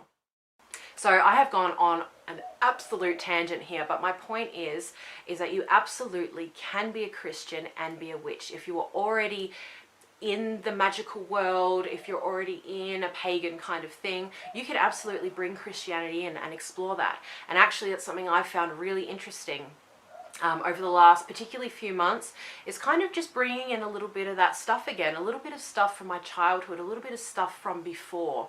And the angle I've kind of gone is a little bit more Catholic than Christian. So I grew up in a Pentecostal Christian church and went to another one and another one. So that was my background. But my grandmother was Catholic. So I've sort of been looking a little bit more into like some saints and things like that. And just, it's been really interesting just to, without judgment, bring that in, because I kind of felt like I wanted to, and that's okay. So I guess the overarching message of this video is, one, that there is no one right way for everybody. There is no blanket one right way that is going to suit everybody in magic, in spirituality, in whatever. So there is no one right way. So if you're looking for that, from someone, breathe. You're not going to find it. What you're going to find is someone's opinion, and you can absolutely follow that opinion. You know, you can test it out and see how that works for you, which is awesome. And that might just be the thing, and that's great. But don't be afraid if you're feeling very quietly, because you're afraid, hello, led somewhere else. And that's okay. That's okay. And none of us is linear. We can bring all kinds of stuff in. We can bring all kinds of stuff in. We live in an incredible time, the information age, where we have information like in our pockets, like all the information. It's insane. So, I think we are coming to a very eclectic time in human history, more so than we've ever experienced before, where cultures and races are coming together and mixing and melding and ideas and all this kind of stuff. So we can be people who do that in our spirituality too, if we want to, if we feel guided to. That's totally cool. So there is no one right way in spirituality. There is no one right way to practice magic either. You can follow any tradition you like. You can learn from different traditions. If you are in a tradition, if you have people around you that are teaching you a certain tradition, that is absolutely amazing and awesome, and do that. But know that that way isn't the way for everybody. It is different for everybody. So I just kind of wanted to throw that in there as well. I hope this video has come together well. I've just kind of gone a blur today. So I would love to hear what you guys think. As I mentioned, I'm going to be talking more about Christianity as we go ahead. I would love it if you guys have any questions on Christianity, on Christian wounds, and I know I haven't gone into that at all yet, but if there's any questions kind of around Christianity that you have, please leave them below this video. I am going to be making some follow-up videos which are quite different to this one. And it would be kind of helpful for me to kind of gauge where you guys are at, just so I can answer any questions that are kind of there. But I have a lot of FAQs that I'm going to kind of cover. But anyway, thank you guys so much for watching. I hope you enjoyed this video. I hope you got something from it. I hope that if you are feeling a call towards Christianity, or maybe something else that I haven't mentioned, that this video gives you the confidence that you need to go ahead and do that if you have been feeling a little bit of trepidation. There's nothing to be afraid of. You are being guided. All is well. I wish you guys so much love and many, many blessings, and I'll see you in the next video. Mwah! Bye. Hey everyone, Alvine here.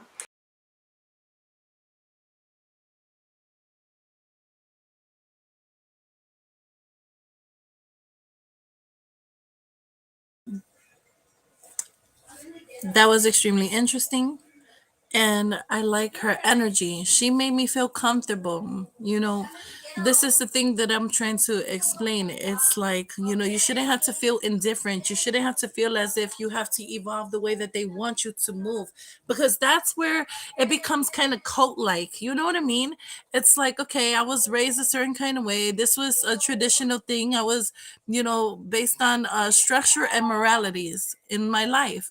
But as I became older and I was independent and responsible, and I was actually, taking care of my own bills and everything for that matter, I had to use my own mind, and I had to be guided a certain kind of way. But sometimes the way that I was moving wasn't the way that my mother was acceptable to, and that caused dishonor. But I had noticed that there was just certain things about me that I really enjoyed and adored. And when I try to share this with mother, it wasn't good. It wasn't pure. It was in of God. And that's what kind of like it brought me on a path of being misled in a sense. And then of course with the things that had occurred with me from my childhood into, being a tween, there was things that, should have not even happened, especially in, dealing with religion or dealing with the scriptures or dealing with God in prayer and the people that did the same thing as I did. There was things that was unjust, unfair, and didn't make any sense. But it was always like, pushed to the side, and there was no regard for how I felt as a child, no regard for the things that was going on with me as a child. It could never be, oh no, he could not be doing that. That's what they said. So I want to, touch down that like there can be SA actually happening in these churches from these people that claim to worship God, and they have God wholeheartedly, soulfully, mentally, emotionally in their hearts. But the thing is, they are living another path. They are living another lifestyle secretly. And as a child, I actually was romanticized by a grown man that was married to my mother, that made me believe that it was okay to tend to him or take care of him because it was my upbringing when my mom wasn't around.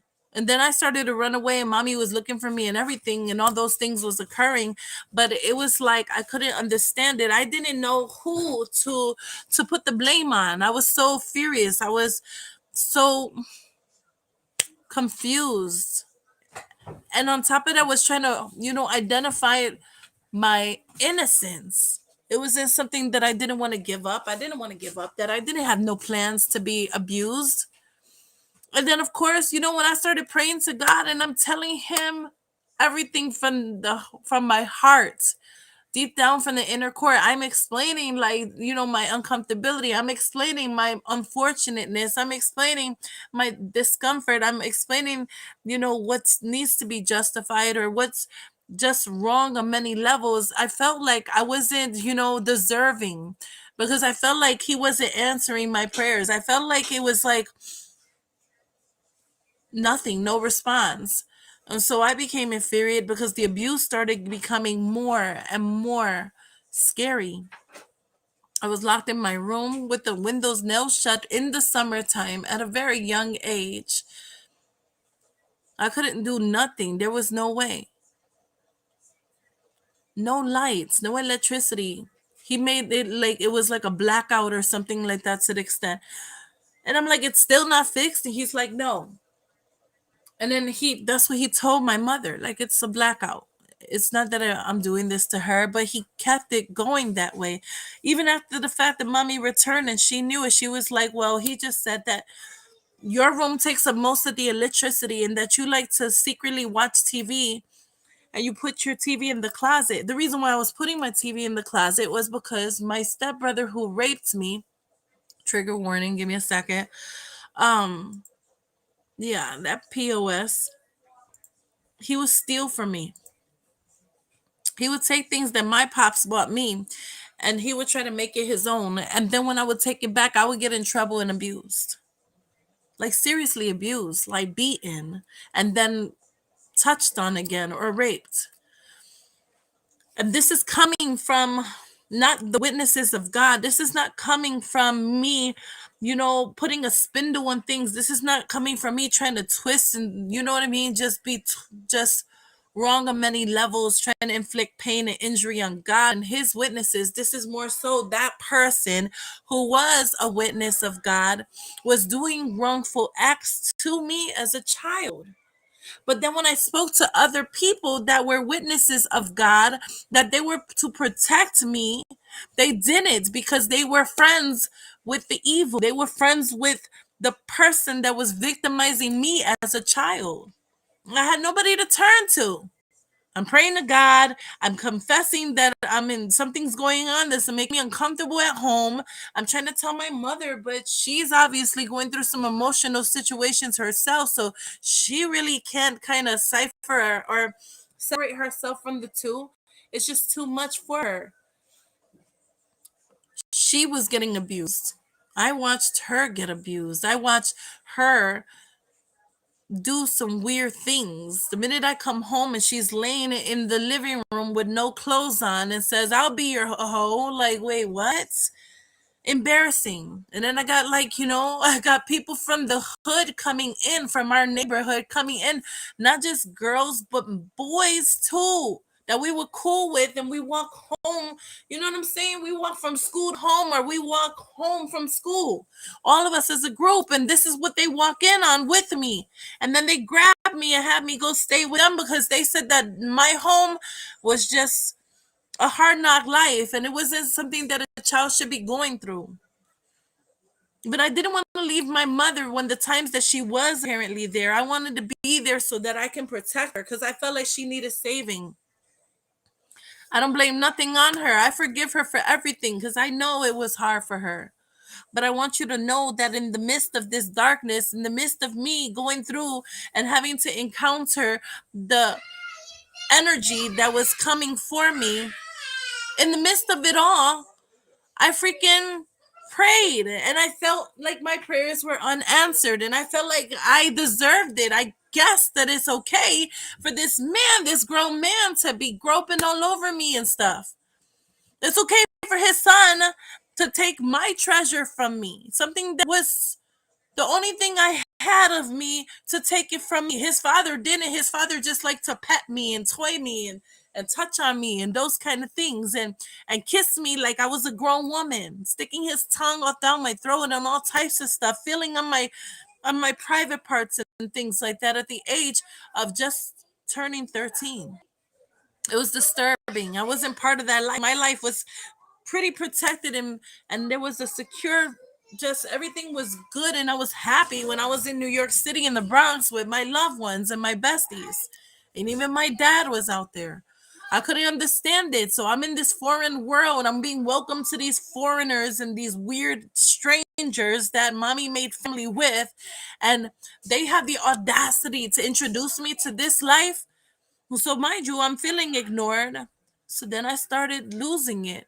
Blame it on mental health. Do what you must with it. But I seriously couldn't take it no more. And I remember breaking my mirror in my room, sitting in the darkness. I'm hungry. Damn it. I gotta go to the bathroom. I need some air. It's hot. It's summertime, man. There's no fan moving, no electricity in my room. I'm just a child. Like, why am I going through this? And that's when I welcome myself to the darkness.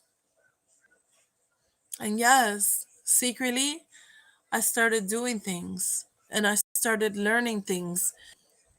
I started learning about energy and crystals and runes. I started reading witchcraft books. And I felt like the elements, the things that I was learning was actually like my oxygen. But it was totally against my mother and my upbringing was all about. As I grew older, I got maturer. Maturer. What? Mature? Excuse me, pause. I got maturer. Or basically, I grew up. Feel me? And as I grew up, I became very passionate about everything in its entirety. I didn't want to stay stuck on just the hurt and the pain that welcomed me and what I allowed and the love that was my upbringing. I didn't want no parts in it. So I just stood on just loving the minuscule things of life and, putting my heart out to God and universe and creation and Mother Nature and just making sure that everything was just positive, my surroundings, my energy, how I welcome things, what I invited. It was just different aside from the things that I was introduced in the Bible or the Kingdom Hall. And I was trained, and it was like programmed again. And it was like, mommy's mad at me, even at such an age where it was like shouldn't be concerned about my mom and her, what she thought about me. I always wanted to make her happy. I always wanted her to be proud of me. I always looked for that. Here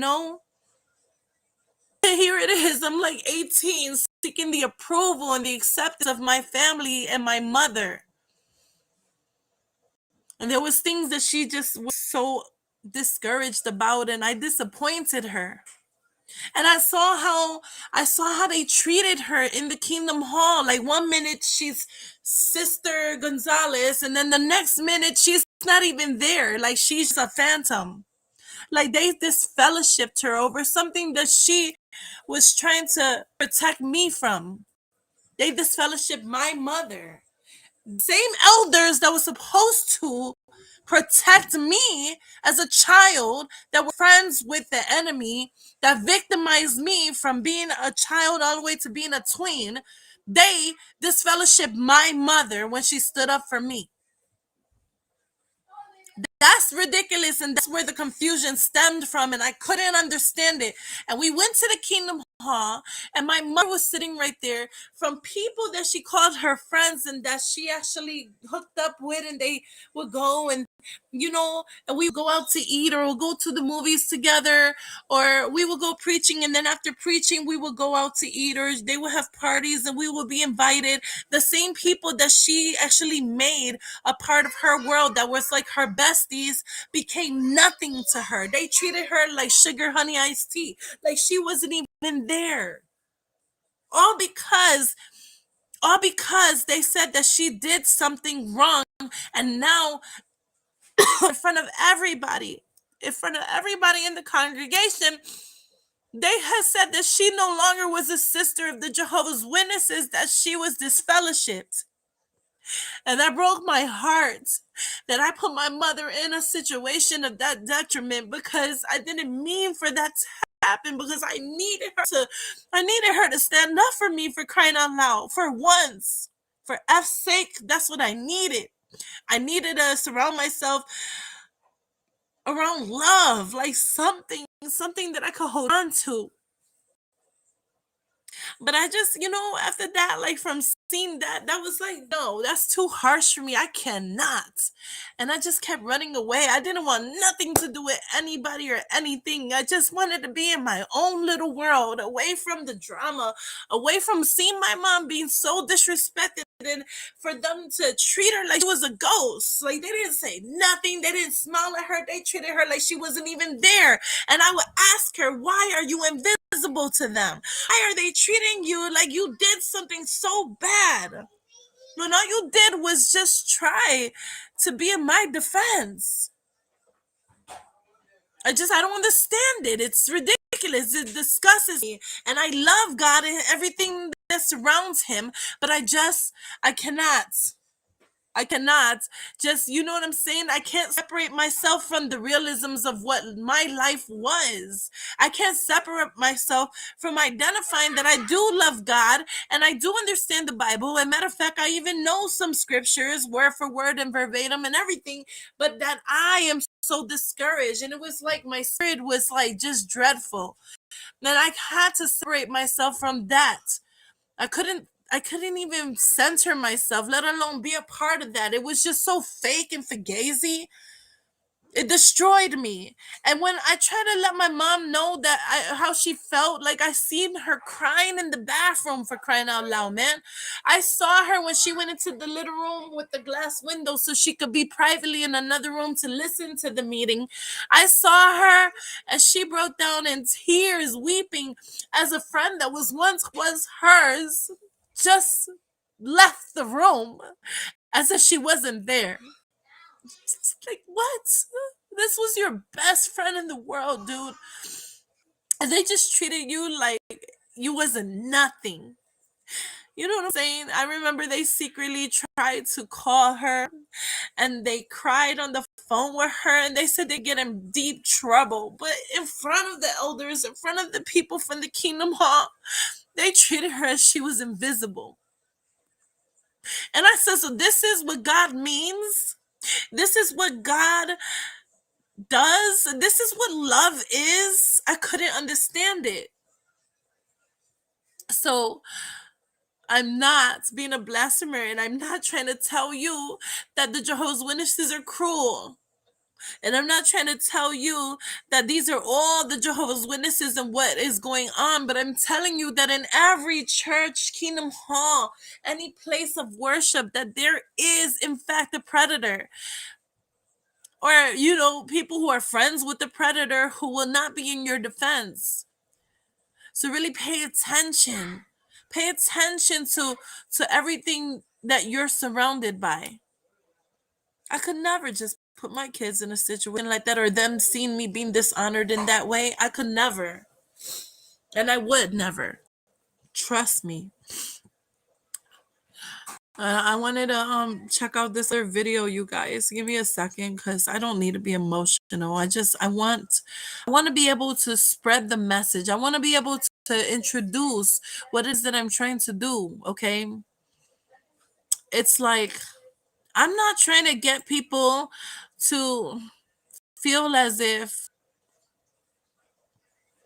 to feel as if, you know what I'm saying, I'm telling them that be a witch or be a Christian. I'm not doing nothing like that, but I'm basically sharing the errors that had occurred on my path in being able to understand things. And no, I don't want to serve two gods. But the thing is that when it comes down to the elements, when it comes down to the everything connected to creation, from air, earth, water, and fire, and the elements and things like that, does it not belong to God? So how is it that I'm worshiping Satan? That's what I don't understand. That's the part that it's just it restricts. It's just a restrictive thing, and I cannot honor it. That's the part that draws in the confusion, and I pray about it because God is the one that created these things. And if I adore these things, if I adore everything in the universe and all the things that is created, then those are things that I adore that God made. So where is it so different? Please tell me that. I want to know. Let's check this out, y'all. Almost glad to be alone until love came in on time. Oh, on time. Loving is. Hi guys, and welcome back to my channel. It's Vegan Nirvana here, and if you're new here, welcome. Today I am doing a video on my conversion to witchcraft. A lot of you have been waiting to hear this video, and I've put it off for a while because obviously this is something controversial. It ties into religious beliefs and things like that, and it can be a touchy subject, so it's taken me a while to come around to it, and I'm finally going to explain to you guys what my conversion was like from Christianity to witchcraft, because I was actually brought up as a Christian. I was super godly at one point in time. Yeah, so if you guys want to hear that, please keep watching. Before I start, I want to show you guys my new pendant my grandma got me. It's labradorite. I think I mentioned that I was going to be getting this for Christmas in my last video, but literally look at that. That is so beautiful. Labradorite is my all-time I favorite love precious stone. labradorite. It's a magic I stone. I was love the properties. Check it out, so when I was a labradorite. little girl, Definitely go Google it and check out the properties around 9 or of the so, I'm pretty sure it labradorite was 9. healing. That's when we started being pushed to go to church. The thing is, I was raised Christian, so in my mind, you know, my entire life I've been told, you know, God is real, God is love, like, you know, worship God and you'll go to heaven. That's what I was told my entire life. You know, I literally went to church. My family, I don't have preachers in my family or anything like that. We were all just pretty much churchy people and godly people. Well, you know, my entire childhood I was told to follow this religion or I'd go to hell or you know, God would punish me and stuff like that. And I I don't know, I believed it for a very long time. I believed it for a very long time. It did resonate with my life for a while. And there's nothing wrong with the Christian community. Of course, every religion has their flaws. Every religion has people in the religion that have flaws that aren't really good people, but that stands for everything. So, a thing with witchcraft is, you know, a lot of people have always been told that it's like Satanism and that you're worshiping Satan. You know, as a kid, I was always told any form of magic was bad. That was on my mom's side. My dad, on the other hand, was super encouraging when it came to magic. I have family members who have practiced witchcraft and who are witches or, you know, were witches before they passed. I'm sure a lot of you younger people understand because, you know, when you're younger, it's hard to follow a path that you want to follow when you're being told that, you know, you're gonna burn for eternity if you don't follow that religion. So, you know, when I was being brought up on this religion, you know, I just sort of went along with what I was told, you know. Practice reading the Bible, pray to God every day. If you don't, you know, you'll burn in hell and things like that. Please don't mind my bangs, by the way. I tried to, like, wand them to do this updo hairstyle, and it was so cute, but it just didn't feel like me. So I put my hair back down. But anyways, yeah, so it's basically more so I just felt pressured. I felt like I had to follow that religion whether I wanted to or not. And so I did. I'm sure a ton of you understand what it's like. I mean, we're all raised on a religion that our parents follow. It's just something that you sort of, it's inevitable. You don't really get the choice to believe in what you want until you reach an age where, you know, your parents aren't going to scold you or you know, you're not going to get in trouble for doing certain things like that. And it took a while. It took some years. You know, my mom was really strict when we were kids, and it was always, oh, if you do this, you know, you're a sinner. God's going to punish you. He's going to strike you down, things like that. And I always questioned that. Not always. I mean, for a while when I was a kid, you know, I was pretty gullible. I went along with everything, and I believed in everything. And I'm not saying that those things aren't real. I'm not saying that, you know, I'm not saying that the Christian religion is false. I believe that there's truth to every religion. I believe that every religion all sort of ties back to the same idea. A higher power, source, God, Allah, you know, Jehovah, whoever you call him, whatever you call him. I believe that it all ties back to the same belief, you know, that there's a big guy up there who created us all. That's what I was always told. And the older I got, the more I noticed certain as a kid, you know, I was pretty gullible. I went along with everything, and I believed in everything. And I'm not saying that those things aren't real. I'm not saying that, you know, I'm not saying that the Christian religion is false. I believe that there's truth to every religion. I believe that every religion all sort of ties back to the same idea. A higher power, source, God, Allah, you know, Jehovah, whoever you call him, whatever you call him. I believe that it all ties back to the same belief, you know, that there's a big guy up there who created us all. That's what I was always told. And the older I got, the more I noticed certain things happening, the more things were changing, the more knowledge I acquired. I just feel like I wanted to know more. I wanted to explore. I wanted to have my own insight and perspective on things. And I knew it was time. It was time. So as I was introduced to witchcraft is something that's always been in my life. I've always believed in magic. I've always had a pull to it. I've always wanted to do witchcraft, but I was always terrified. For years I was terrified, and it was so much years wasted of knowledge that I could have acquired just taking that leap and practicing. You know, but you're instilled this idea in your mind for so long when you're young that you truly believe it. And so every time I felt the pull to practice my magic, something told me, oh, you know, you're gonna go to hell, you know, it's evil magic, Satan's gonna get you. All the things that they brainwash you with, pretty much. I don't want to come off insensitive in this. I do not want to come off insensitive because I was born and raised as Christian. You know, that was my life for years. For years, it was my life. I believed in every aspect of it. I practiced the way I should. I prayed every night. Hell, I still pray. I don't even follow the Christian religion, and I still pray every night to my source, my God, my deity. You know, I have my beliefs, and I do believe in a higher power.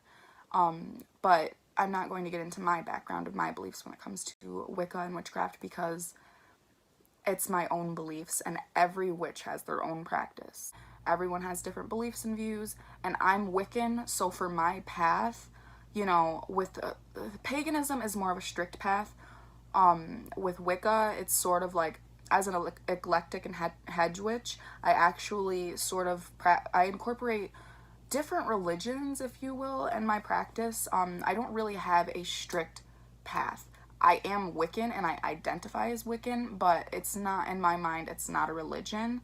It's more so a faith, the Wicca faith, to where I can incorporate my own beliefs in it. And that's the beauty of Wicca, is that the Wicca faith or religion or whatever you'd like to call it is pretty much like an open book. It's the most open religion.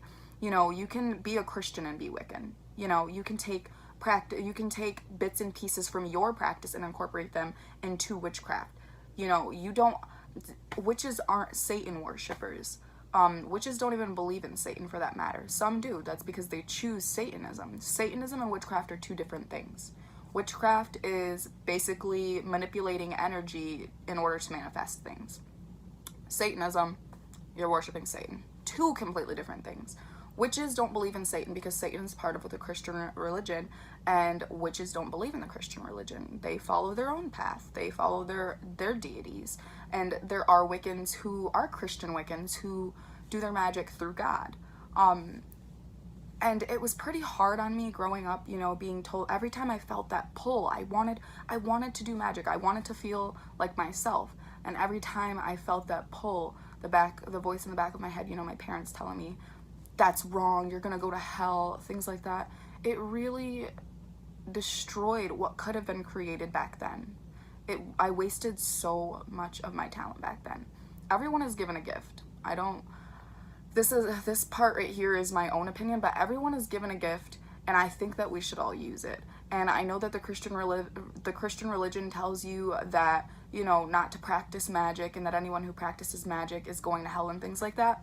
It's all a ploy. It's just a lie to keep us from reaching our fullest potential. You know, God wouldn't give us these gifts if he didn't want us to use them. The Bible mentions healers and things like that.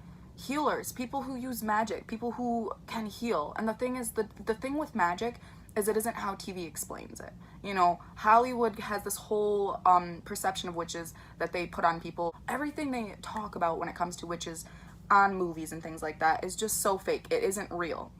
They try to portray us in a way that makes us look bad, and it sickens me. And don't get me wrong, a lot of the shows are entertaining, but I just truly believe that the way they portray us is what's damaged the world so badly, because people don't take that leap of faith. People don't try to practice witchcraft because they're afraid, just like I was. And we shouldn't have to be afraid to reach our fullest potential. So as a kid, you know, my parents practiced the Christian religion, and I was just always afraid to be myself. I was always afraid to follow the path I wanted to follow. The reason I want to share my story behind this is because I want to help anyone who wants to reach their fullest potential. You know, we should be able to open that door if we want to. You know, we shouldn't have to feel like we're afraid to reach our truest potential. Honestly, witchcraft has helped me align with myself more than I ever have been. And in my opinion, witchcraft has connected me to source more than Christianity ever did. Christianity felt wrong. It felt evil. For those of you who don't know, the Christian religion is literally a washed up version of paganism. Every single one of your holidays, Christmas, all of that, those aren't even real holidays. Those are names given by the Christian religion. They completely took our paganism and warped it into their own religion in order to keep people from practicing the religion that helps them discover their true abilities. They want to suppress that. They don't want us to find out, you know, how powerful we are. And don't get me wrong, some Christians are absolutely amazing. You know, I've met so many Christians. My mom and my twin sister, especially my twin sister, are huge Christians. You know, they still tell me to this day, oh, you're practicing magic, it's wrong. But deep down, my twin sister knows she has abilities. She knows she's a healer. She says, you know, through God, I'm a healer. I have family who are Christians. I have nothing against the Christian religion. I love Christians. Christians can be absolutely beautiful, but they can also be bad. Just like I say in every religion, there are bad people and there are the good people. But yeah, so as I got older, you know, I got into middle school. Middle school is where it began. When I reached 8th grade, when I hit 13, that summer after 8th grade, when I was going to high school, I went through some things that I felt I needed. I needed to connect with myself more. I needed to be myself again. I felt like that had been taken from me, and I wanted to be myself again. So I did a little research, and you know, I had this awakening after I had met someone, and that person, they brought so much light into my life. They changed my life. They changed my perspective on everything. They had awakened me, and that's what I needed. It was one of my exes. I'm not gonna bring up his name just because I don't know. I mean, it's a respect thing, I guess. Maybe I don't know if he'd want me to bring up his name. But a guy I used to date introduced me to a life of alignment. Mind you, the life he introduced me to didn't have anything to do with witchcraft, but it was where everything began. He awakened something in me. And I'm going to say this now, my dad has always been supportive of magic. My dad has always been a magical man. He's a warlock. He likes to call himself a warlock. He's funny, but he's a magical man, and he's always believed in love and the power of nature and all of those good things. So, I mean, I've always had the background of magic and love in my life. I just was afraid to embrace it because of my mom and the Christian side, which, mind you, my mom, even though she was a Christian, even though she is a Christian, she's still alive. Even though she's a Christian, she had a friend, and his name was J.O., and I love J.O. He was, like, awesome. When we were kids, he sort of left that spark in me.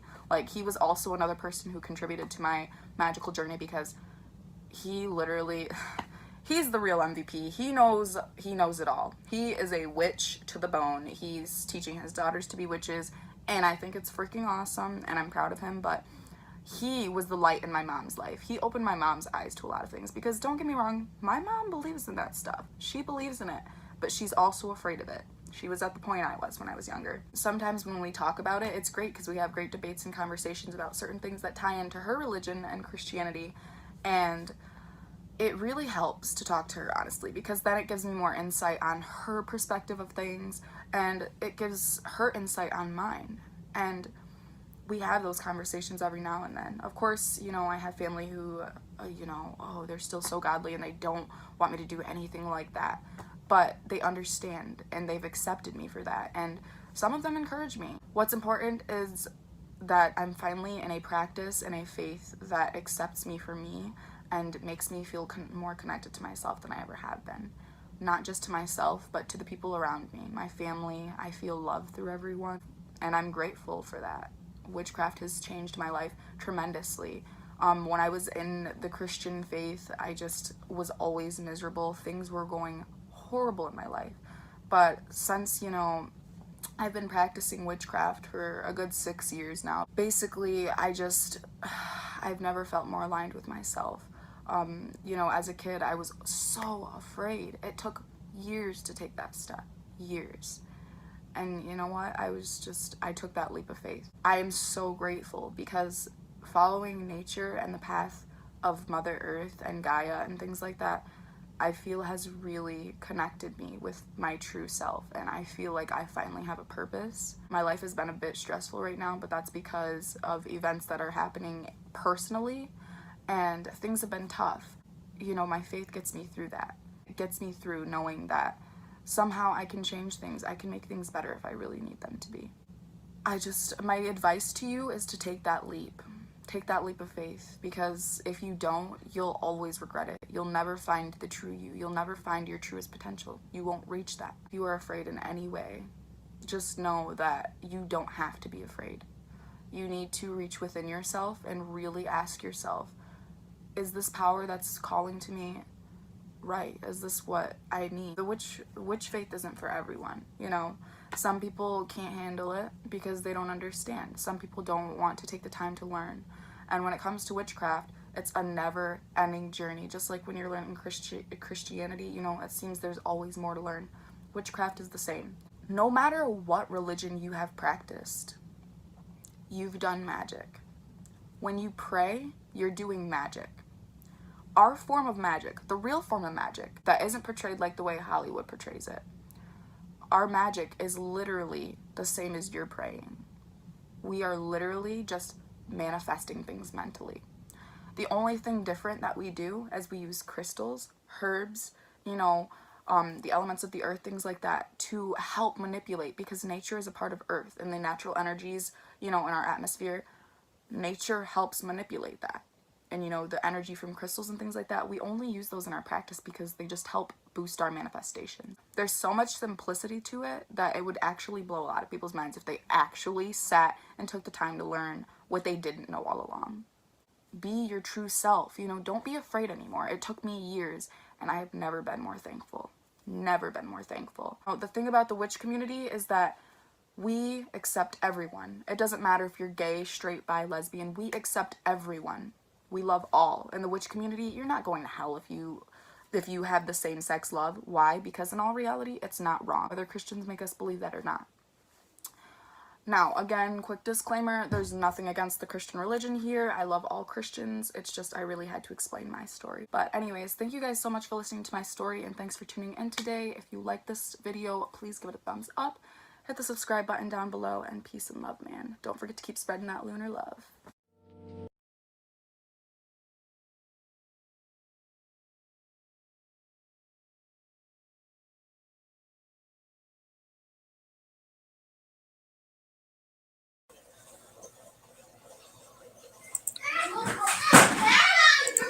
Shouts out to Freedom Flower. That was so beautiful. You know, she's just basically saying to be your true self.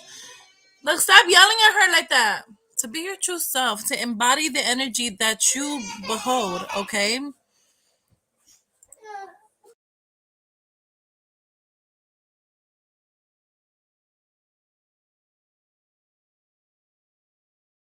You don't have to feel uncomfortable.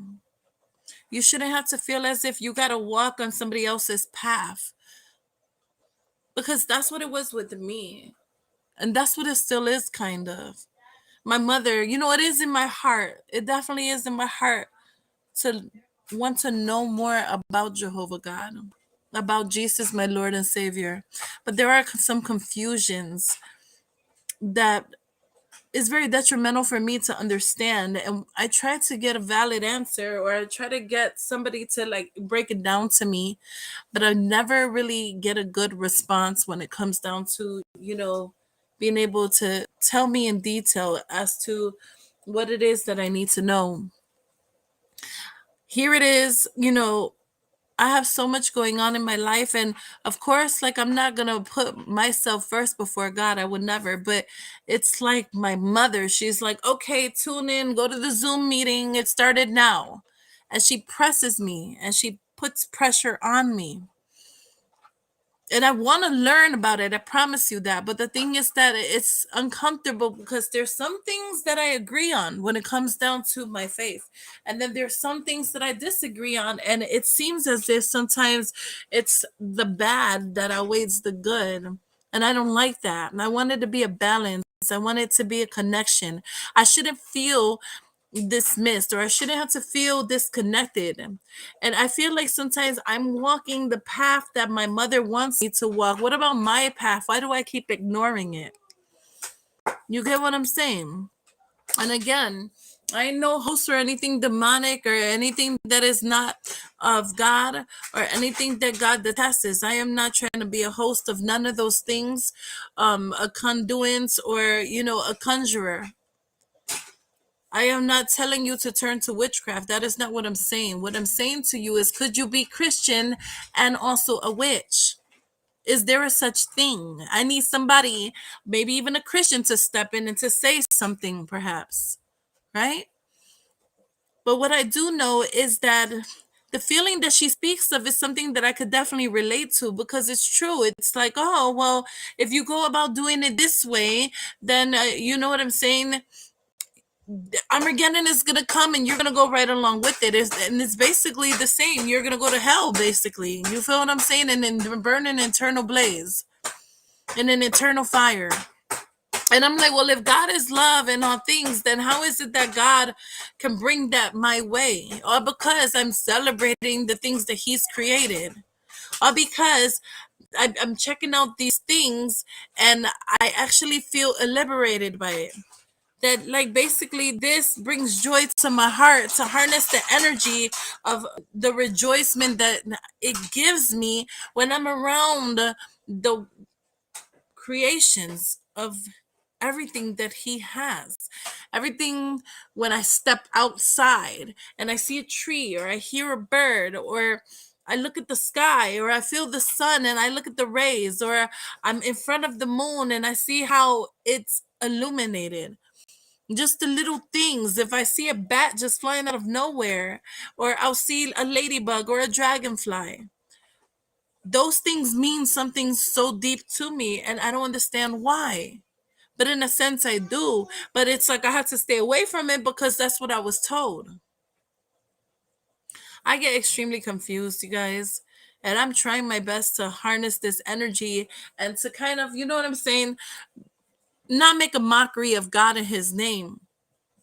But then I feel incomplete. I feel like something is just off. Like I don't belong. Like I feel alienated. Like I'm feeling like a foreigner. Like I've always felt disconnected.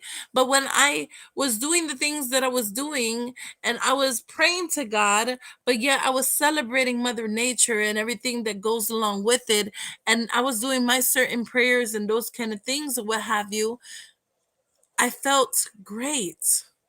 I felt like I was able to harness my energy, that I was able to, look at how I was moving, that I was able to connect with certain things. I felt amazing. I felt powerful when I prayed for strength, when I prayed, you know what I mean? When I prayed for power, it was given. I felt like when I prayed, my prayers were answered. I felt like then there was a higher power that was shown to me. It was revealed. And it was things that was of supernatural that I can see, and that was taking care of the things that I couldn't. And it was so beautiful and magical and majestic.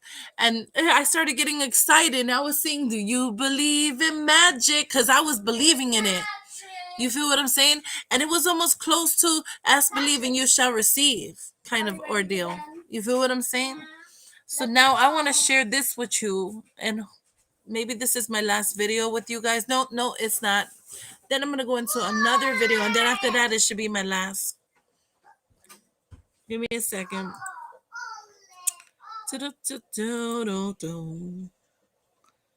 And this one.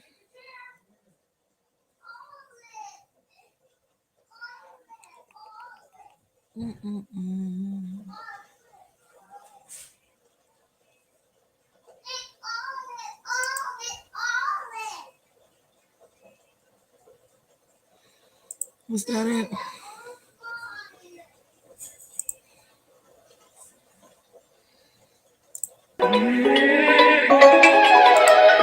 Hello everyone and welcome to my channel. I'm Jada Bailey, the Mindful Mage, and thank you for tuning in to another episode of Witchy Wednesdays. Today we will actually be discussing something a little controversial. Religion. Christianity to be exact. And we're going to discuss this because I have come across quite a bit of comments and questions about how can you even consider yourself to be Christian? If you claim to be a witch, the Bible clearly says all throughout that witchcraft is frowned upon. More so than that, Exodus 22 specifically reads, and I quote, "Thou shalt not suffer a witch to live." Yikes. So I'm going to break down today exactly how it is that I'm able to sleep at night like a baby, knowing that I am a witch and that the Bible I love and follow apparently hates me? I'll be breaking this video down into 3 parts. The first one being a brief history on Christianity and the Bible, because if you don't know where you came from, how do you know where you're going? Then I will get into the Gospel of Thomas and how it relates to modern witchcraft today. And lastly, I will tell you exactly how to cope with that and eventually move on from that religious guilt you might feel when you are embarking on your spiritual journey.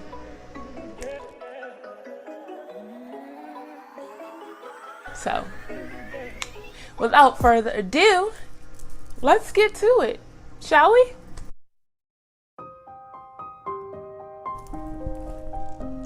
At the start of Christianity, there was no Bible.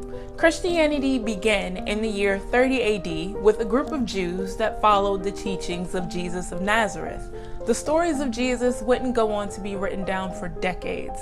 In fact, scholars believe that the very first gospel, the Gospel of Mark, was written in the year 70 AD, 40 years after the death of Jesus.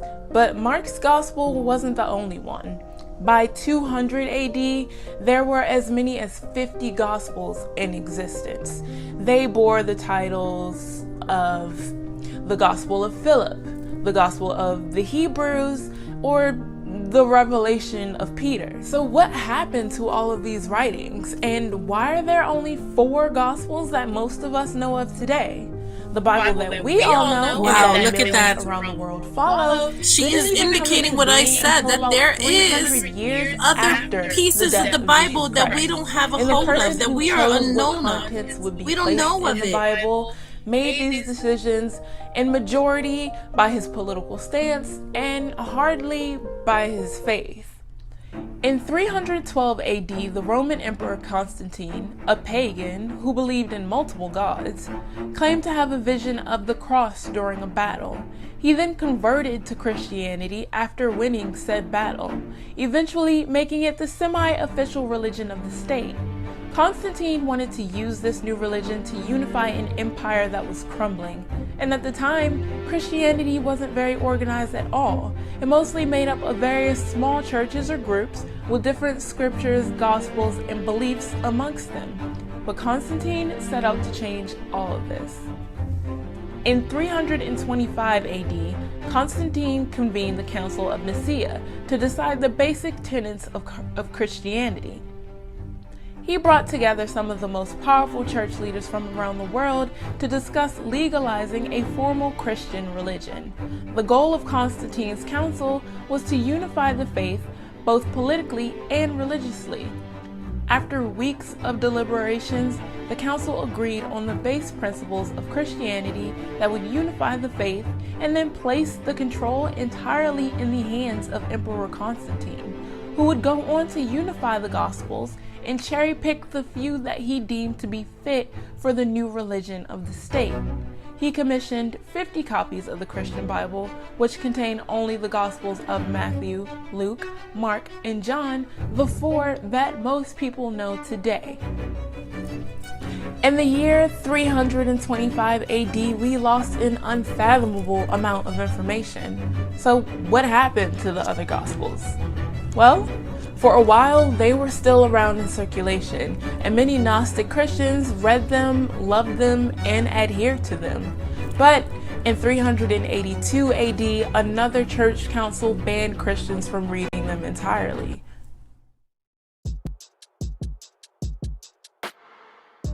In an ancient Christian tomb in 1945, workers in Egypt found 13 leather-bound manuscripts. Amongst them was the Gospel of Thomas, which was presumably left out because it highlights a very different side of Jesus than you might have seen in the New Testament. The traditional Gospels teach us that Jesus Christ is the only Son of God. But Thomas's Gospel suggests that we can all become children of God. It says that when you know yourself, then you will be known, and you will understand that you are the children of the living Father. But if you will not know yourself, then you dwell in poverty, and it is you who are that poverty.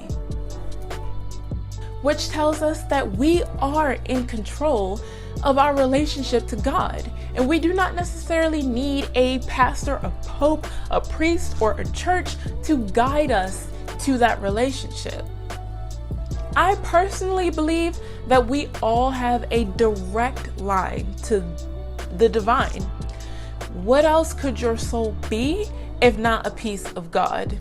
A spark of divinity, a beacon of light that can and will guide you if you learn to listen and connect to it. Bear with me here, okay, babes? We're in the thick of it. But we can see the light now, and we're coming through to the other side. So let's continue.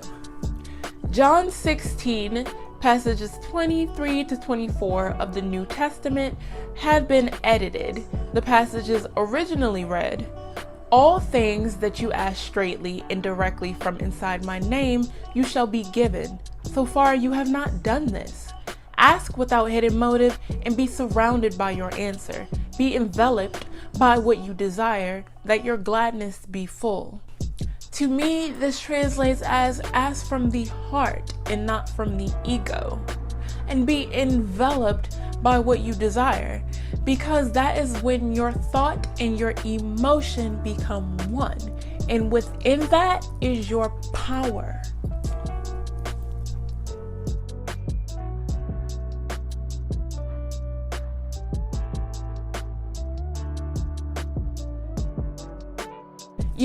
You think the thought of achieving a certain goal and allow yourself to feel as though that goal is already obtained. Dwell in that, okay? Dwell in it. When you feel the two things so strongly, the two become one. And then you focus, like you really focus on the thought of what you desire.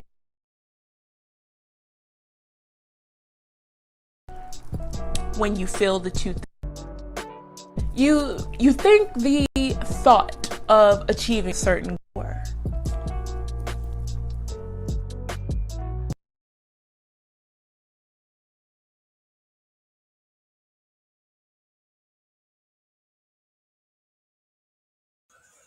I just had wanted to read this, you guys. It says the Gospel of Thomas is a very important text because it is widely believed that these were the true words of the living Jesus Christ as he taught those around him the power of human emotion. Let's go to it.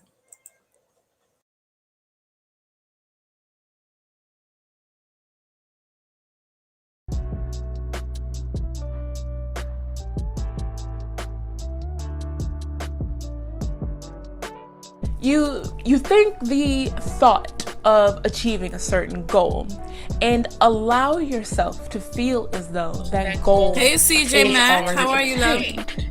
Dwell in that, okay? Dwell in it. When you feel the two things so strongly, the two become one. And then you focus, like you really focus on the thought of what you desire, and you feel as though what you desire has already come to pass. That is the power of thought and emotion. That is the power of manifestation. Manifestation and intentions are the entire basis of witchcraft. What? Yes, the entire basis of witchcraft.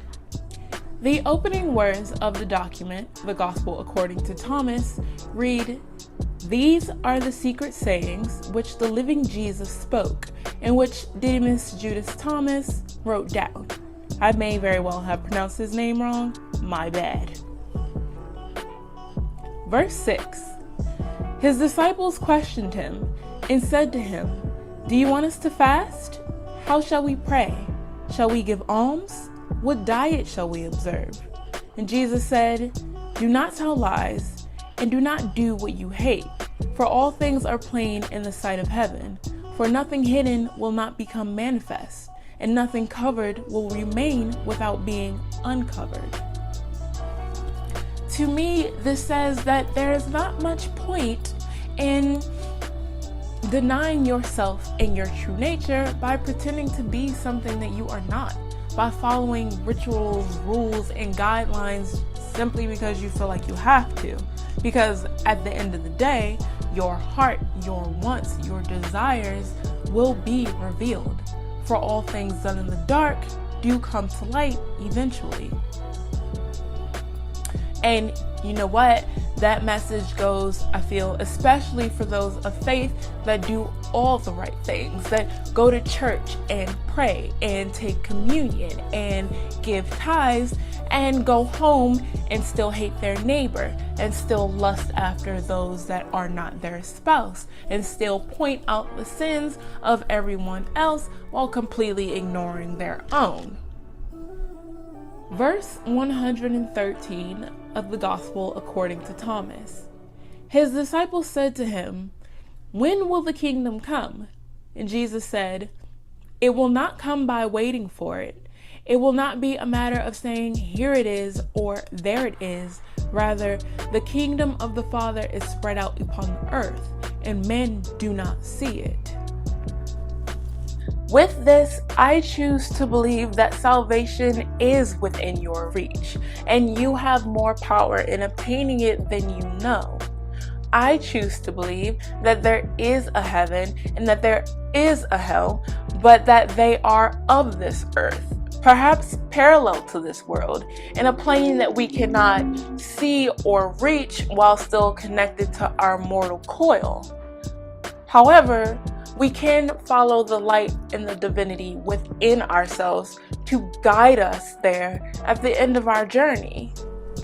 What we can do is follow Jesus' ultimate message of love and humility, kindness and forgiveness. And like him, we can live our lives by these principles.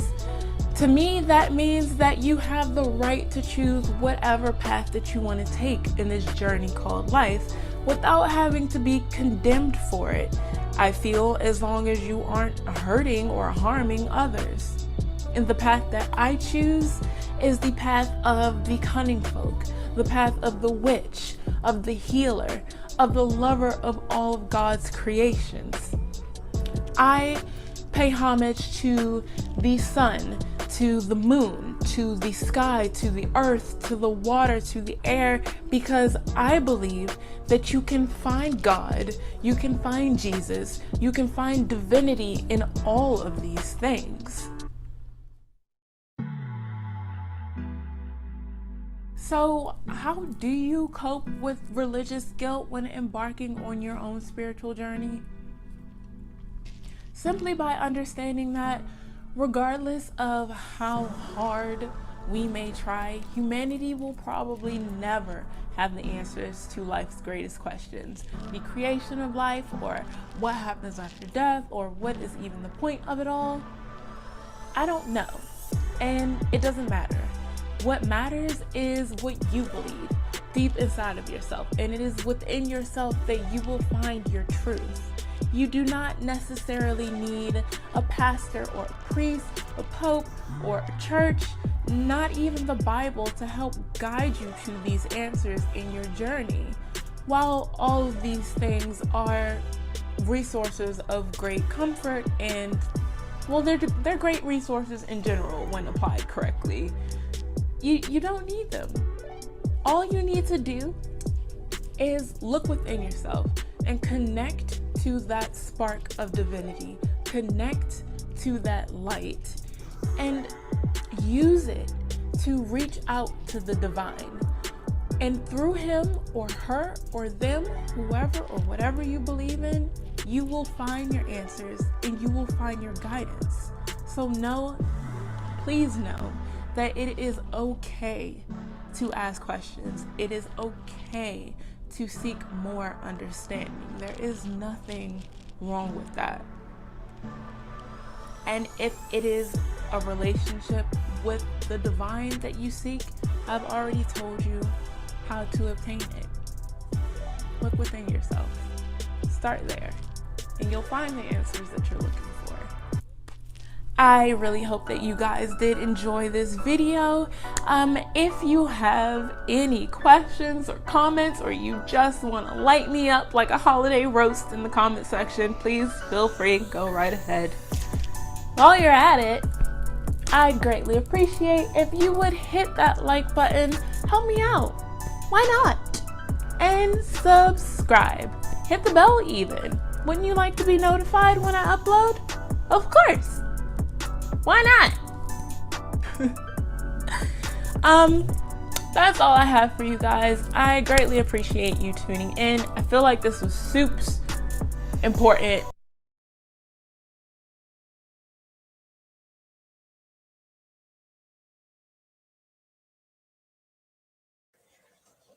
And her channel is definitely going to be placed in the comment section if you decide to check her out. Subscribe, like her videos. Her name is The Mindful Mage. All right, and so now here comes the controversial side. We just listened to all these other things, all these different theories, all these different walks of life and their opinions or how they feel. Free will is being done, correct? Now let's get into a former, excuse me, a former good witch now worships Jesus, okay? So take off your shoes and relax your feet. Party on down to the escapee. Just kick it. Just kick it. Just kick it. Do that while I eat my ribs. All right, let's check out this video. So tune in, grab your little popcorn, get your comfy blanket, and let's get to it. Because it's about to go down. Yes, it truly is. Let's see.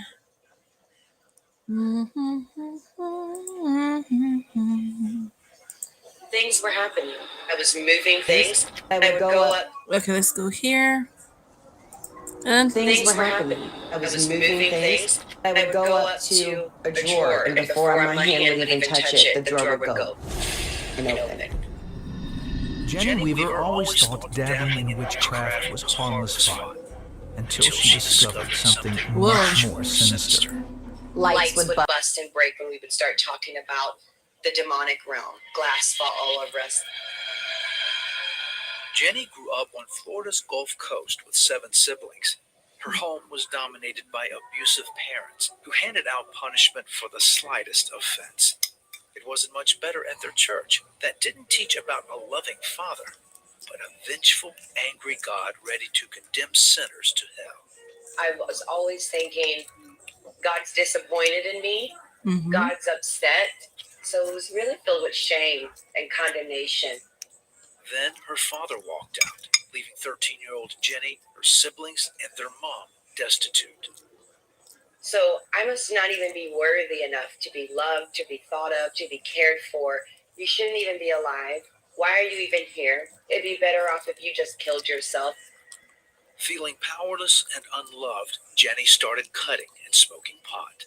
Then she saw a movie about teen witches that showed her a way to take charge of her life. The crap. Soon she was poring over books about witchcraft, Wicca, and the occult, and trying spells with her friends.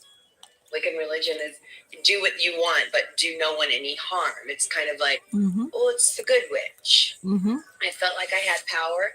And so I'm looking at this like, oh, this is the most amazing thing ever. But that power and control were only an illusion because the turmoil in Jenny's home and within herself remained. At 17, after a fight with her mom, Jenny ran away and dropped out of school. Bouncing between friends' homes and drug houses over the coming years, she got into harder drugs, sometimes blacking out for days. Mm-hmm. And it was so broken and so hurting all the time that I engaged in just the craziest things you could imagine and just gave myself away to whoever, whenever, whatever. It didn't matter. Then she moved in with a girl who came from a family of witches. Her new friends showed her the things she thought were harmless and fun, opened the door to a dark, sinister, and very frightening world Jenny only thought existed in books and movies. You would feel demon spirits literally walking by you like a human being was walking by you, touching you, scraping the walls. I would hear, I'm going to choke you out until you die. I'm going to take your life all the time, constantly tormented. Terrified, she stopped practicing witchcraft, but the demon of addiction would continue to haunt and torment her for years to come. I would just say, if I just die now, I just die now. And I would just lay there and go, I just hope I just die. I hope these drugs, these are the ones that just take me out this time. At 26, she was living with her boyfriend Steven and hopelessly addicted to meth. Then she got pregnant. One day, seeing no hope for her or her baby's future, I just fell on my knees and I screamed out as loud as I possibly could, God, help me! And it was like the loudest, longest scream. I remember just being like, oh, please. And I didn't see lightning. I didn't see any of that, but I felt a peace. And that was the first time I felt the Lord saying to me in my heart, I'm going to help you. I'm going to help you. Jenny says that help came in an unexpected way. 2 days later, she was arrested, sent to jail, and ordered to complete a drug treatment program. There, she began to hear about a different God, a heavenly Father who was loving, merciful, and ready to forgive through his Son, Jesus Christ. One night, Jenny whispered a prayer. I just cried and I said, God, I just want you to help me. I really want to love people, but there was such a hardness. And I just asked the Lord to take it. And I said, God, I'm just going to give you my life today. And I surrendered to the Lord. And I knew that everything that I had gone through, everything that I'd done had been forgiven. And when Jesus did that for me, it changed everything. Everybody that had threw me away, he came and he healed all that. The day of her release, Jenny gave birth to a healthy baby girl, Cameron. Later, Stephen also got clean and accepted Christ, and the couple married in 2013. But a part of Jenny's past wasn't letting go, and for a few years she still sensed a dark presence in her life. Then, at a deliverance service at church, a woman led her in prayer to renounce witchcraft. I would say, I renounce. And if I would try to say it at first, it was like, woo, and they wouldn't let me. It was like my mouth was, I couldn't even get the words. And they would say, we're not leaving. No. And they would curse and spit. It was very, very, very crazy. Finally, I knew there was a release. I could tell, I could feel it. I knew, I was like, okay, I'm free. They're gone. They're gone. And I was just, thank you, Jesus. Thank you, Jesus. the past far behind her, Jenny went on to develop a close relationship with her mom. She was also able to reconcile with her dad a few months before he passed away. Today, Jenny is a homeschool mom, entrepreneur, and worship leader, sharing her music and her passion for the Lord. Jesus came running after me when I cursed at him, when I literally said the worst kind of words you could imagine at God. And the whole time him calling my name, saying, no, she's my daughter. I'm coming after her.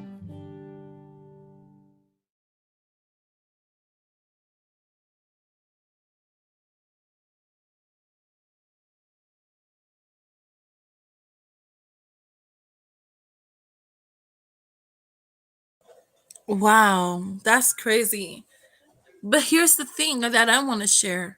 I don't know what her friend was introducing her to, because when it came down to things that I was doing pertaining to the craft or the arts, I've never had any experience that was sinister. But I never dabbled with the dark part of it. I didn't even care for it. I just wanted to stay. She's saying something about, like, it being good magic or bad magic or what have you. Well, whatever it is that her friend had introduced her to was sinister. It was not the right magic. And I don't know if there is a such thing of right magic or white magic or black magic, or if it's all the same. That's something that I could look into, and maybe we could look at. Oh man, give me a second, because that right there, that just, it's like, oh my goodness, that was crazy. It was real crazy. I don't know, because like she said, she started to move things and everything like that. Yeah, I understand that there is powers that anybody could have, right? But as for moving things and all that by itself, I'm sure it could be done. Look at Chris Angel.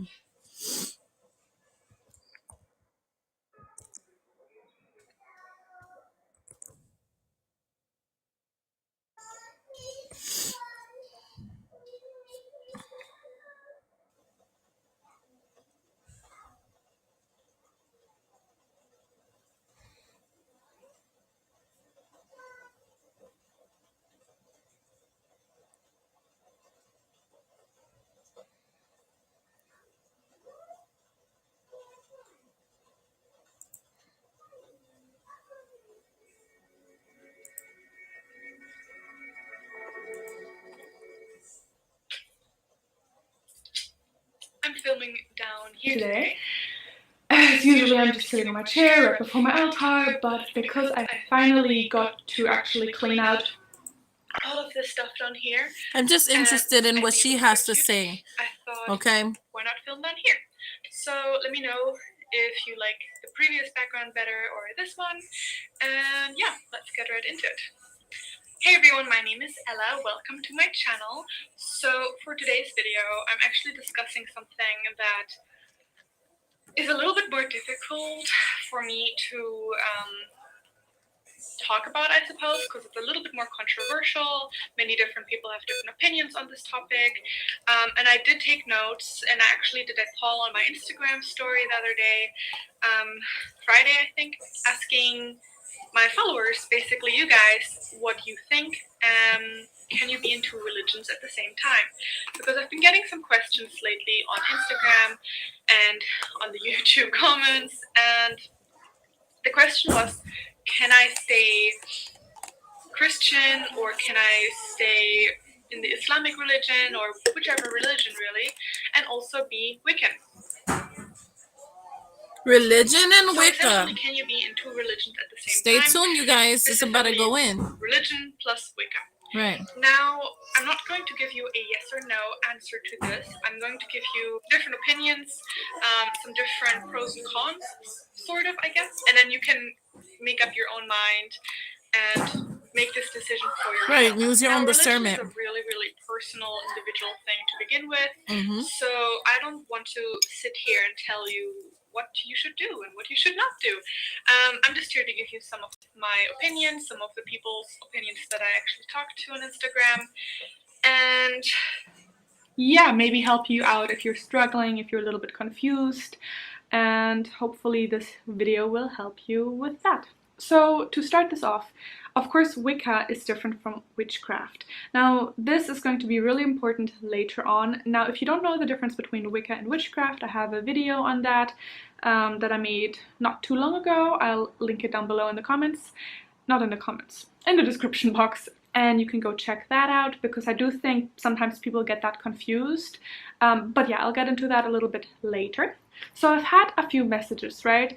And what I have gathered is that people have a connection to Wicca, and they have things that they really cherish and love about the Wiccan religion, but they're still close to the religion that they, for example, grew up with, and they don't want to necessarily completely leave that behind. So in this case, it would be a question of merging two religions, Wicca and, for example's sake, Christianity, right? Now, in the first case, merging religions, I think, is what most people actually do if they do practice two religions, and I think it is also the most common way of doing things. So you're essentially creating something unique, you're essentially creating your own religion in some ways or another, right? So you're taking your base religion, your childhood religion, or whichever, and you're taking parts of Wicca and incorporating that into this other religion.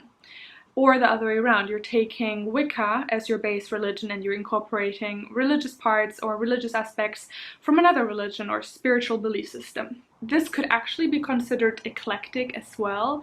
I'm an eclectic Wiccan, which means that I actually do sometimes take little bits of belief system or practices from different religions, for example Buddhism, and I incorporate that into my own religious path, though I am mainly working with traditional Wicca.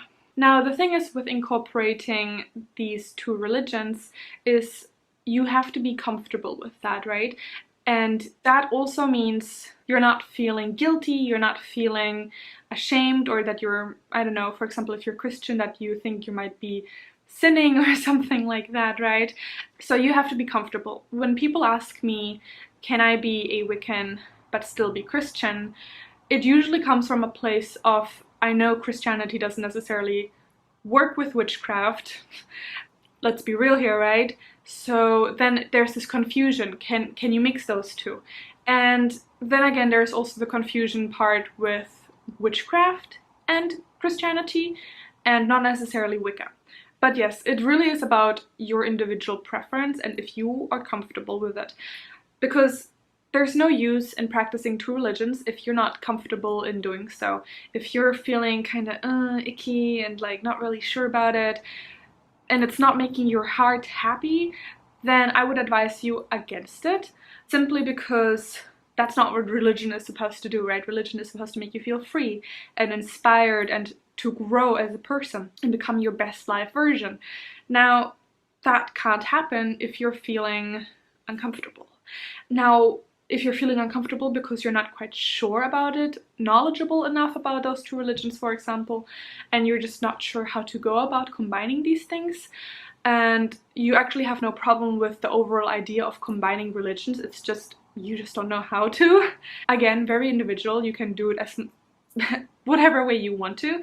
I've heard of Christian Wiccans. They would work with Mother Mary and Jesus as their deities, sort of, I guess you can say, or they are monotheistic Wiccans, so they would still work with only one deity, or in this case it would be God, I suppose, but then they still practice other Wiccan things, or they would go by the harm none and the threefold law. I live in Latvia, so we actually have a very large amount of paganism going on here still, because the Latvians used to be pagan, and they still have this paganism really integrated into their culture.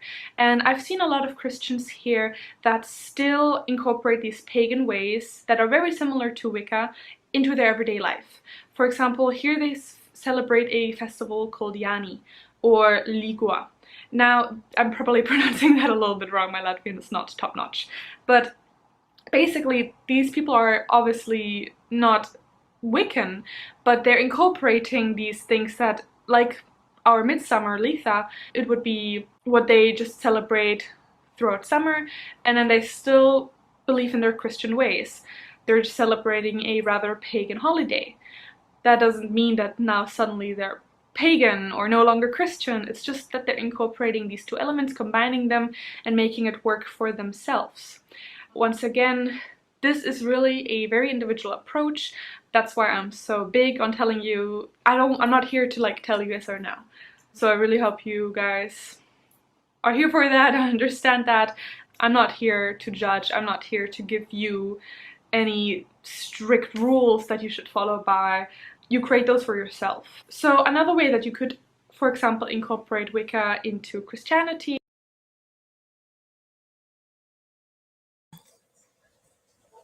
I want to share that I noticed that a lot of the people that I'm doing, a viewing on, that they're kind of similar to me. That they have a conscience and that they have an awareness and that they don't want to plagiarize God. I feel like that although they've made comfort with being a witch, they're not truly comfortable. And that's exactly how I feel. Although I make comfort with being spiritual or Christian or, you know what I mean, doing my studies and embodying myself in the Bible, I'm still not comfortable. I feel still misplaced in something. But this is the same characteristics that I'm picking up on. This is the same energy, with the other girl and how she was very self-conscious about herself. She's beautiful, gorgeous, and all she was concerned about was that piece of hair that kept popping up, and she was annoyed by it. But also too, like, I feel like she had a great message. It's just that you can also hear the confusion in her, as well as with this one. The only one that made the most sense that I can identify is, I believe, the other one that I checked out. I can't remember her name actually. All I know is at the end it was Merge, something Merge. The one that she was breaking it down about Thomas and the scriptures or the scrolls that were missing and that they found in these jars or these jugs in Egypt or what have you. She seemed to have like her history down packed. As for these other people, they seem to have a connection with self. They seem to be mispleased about many things as I'm looking and I'm identifying this by profiling and I've been observing over their video.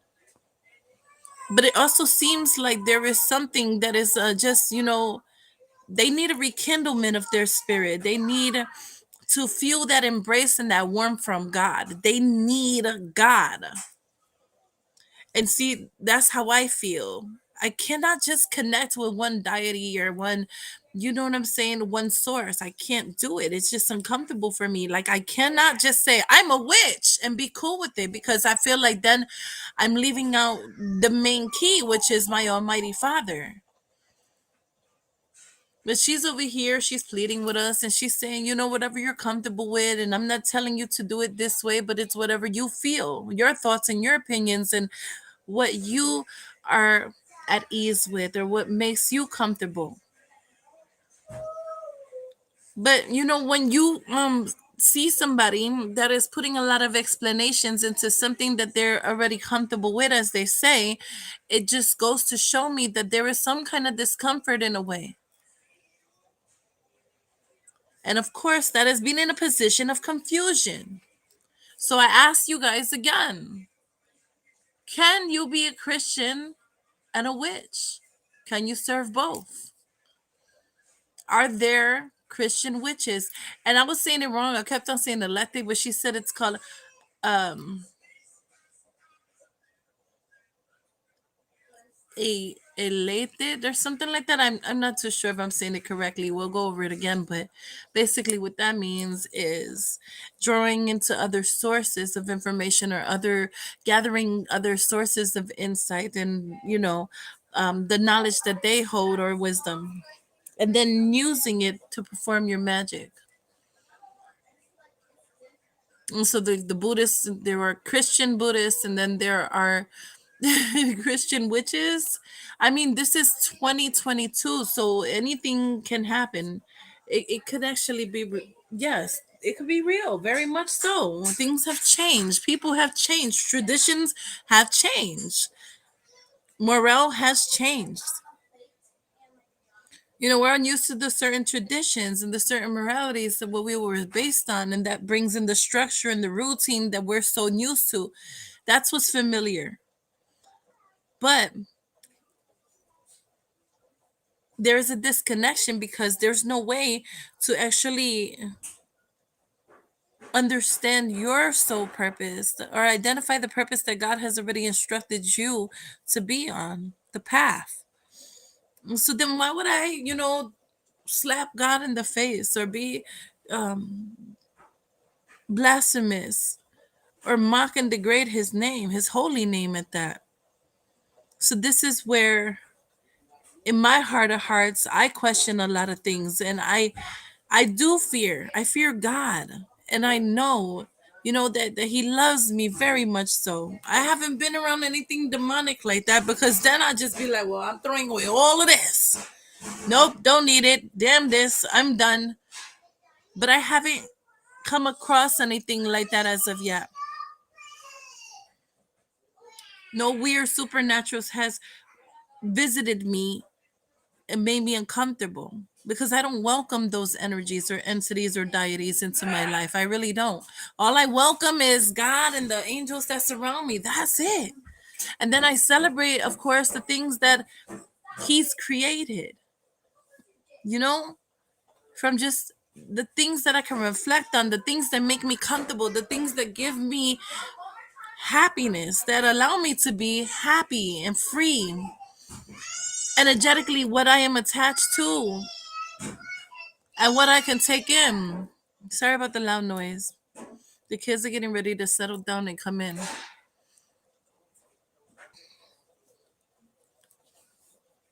All I know is that, yes, I'm confused. Yes, I keep praying. I don't have all the answers, no. But I also feel as if, like, if I just take in God, then that's natural. That's what's supposed to be, right? It's the supposed to be thing. This is what I was programmed, anyways, naturally. But the thing is that there is also a part of me that's like, okay, I'm just taking in God, but I am also identifying the things that God has given me, the powers that be.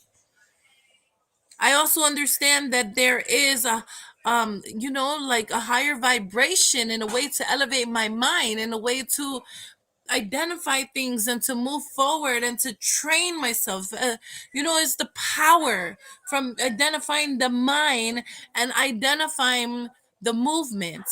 It gives you the power to be able to change it. You can change anything. You can change how you're moving. You can change. What is that noise? Stop it. Hey, Selena, stop making all that noise. Who is doing that? Can he stop? I'm talking about God. I'm about to close out. I don't want to hear that noise. It's ridiculous. You can change your family. You can change your family. You can go and get a whole nother family because your family might be retarded. I'm just saying. Sorry, that's that dark humor. My husband My husband is immature and sometimes dumb. So excuse me for his retardedness, okay? But that's his way of saying that he's ready. He's ready for me to be done. Okay. And that's his way of saying, fuck God. That's his way of saying that. And he has to be the one to talk to God about why he's being a demon.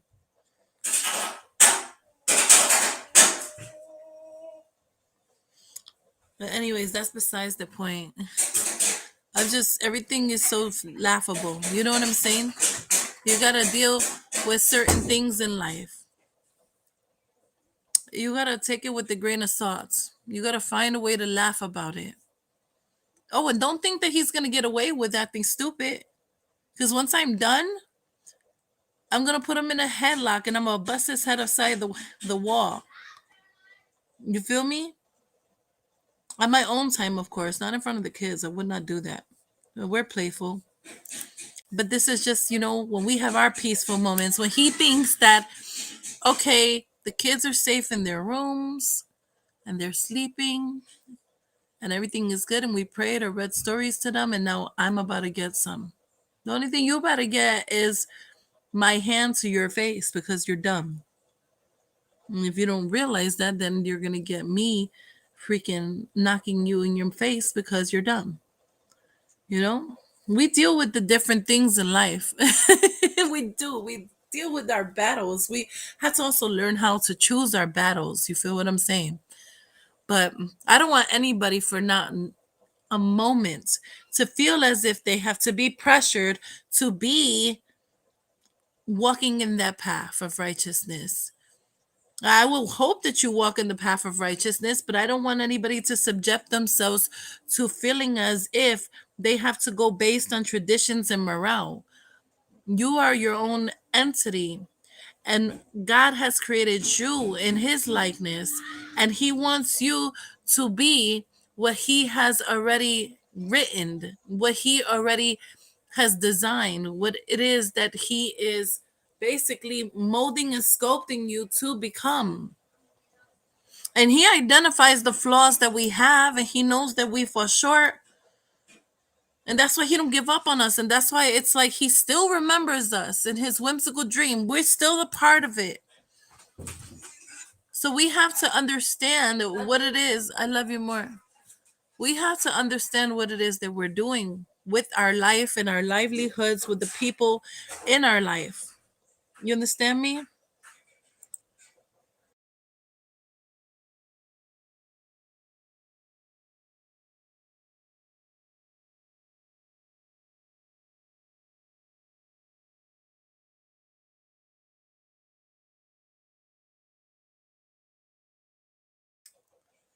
Listen, I know that it hurts. If you came from a Christian background, if you came from a Christian setting, if you have certain traditions that you was raised on, I know that it hurts. And I know that it's too much to bear. I know that you was based on learning different things that you were punished by. It's like if you did something a certain kind of way, then you was dismissed and nobody paid any homage to the things that you was going through. Because God doesn't like that, and God doesn't want you to live that way. And it's a punishment. But if you feel that God is just going to punish you, then maybe you need to rethink what it is that you're doing. And maybe you just need to pray some more and talk to him. But if you feel like maybe perhaps there's something else that's, missing in your life, if you feel that way, then maybe there is something missing and you need to identify it, you know? And just even in my family alone, I had to deal with certain respects or disrespects. And that's something I got to work on, right? It's either I'm going to stick to it and be true to it, or I'm going to start to kick some ass. But that's my problem, because I'm so loving and genuine and I'm being divinely guided. I don't have time for anything negative. I don't have time to turn into a monster just because of my pain and the things that I've been through. Just be who you're comfortable with being. Hold true to what it is that's discerning. Love on yourself and honor others. Be comfortable with the nature of your situation. You don't have to listen to the pastor, the bishop, the elders. Just take it up with God. Bring it to the altar. If there is any confusion, pray some more. Pick up the Bible or start a little, a journal and write the things that bring you joy and happiness and the things that bring you sadness and disappointment. And then see if the good outweighs the bad. And in doing this quick little exercise, you'll be able to make improvements and you'll be able to make adjustments.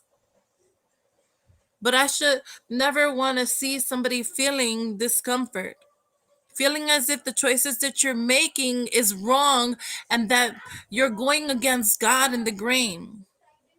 You should know and understand that if you feel different, it's okay. And just do your own assessments, but ask God to carry you through it. You see, God, he basically instructed Daniel and he gave him the prophecies that he needed to speak to King Nebuchadnezzar about. And he was able to be the visionary and he was able to interpret. And King Nebuchadnezzar didn't tell Daniel his dreams. He didn't. But Daniel was able to say, this is from my God. This is what he told me. And it wasn't from anybody else. It wasn't from any, magic practicing priests or anybody who's conjuring or any divinationers or anything for that matter of magic or whatever. This is from God himself. He's instructed me this, and this is what I'm going to tell you.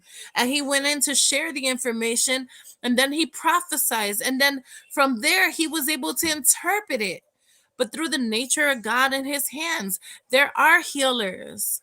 There is magic practicing individuals. There are foreseers or, people who can see ahead of time. And this is something that God has instructed us and given us. But the thing is, what are you doing with your magic?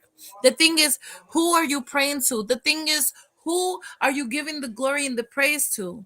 Because it doesn't just happen out of nowhere. This is something, that you didn't conjure up. This is something that was already conjuring, but it was through the universe and it was through God's hands.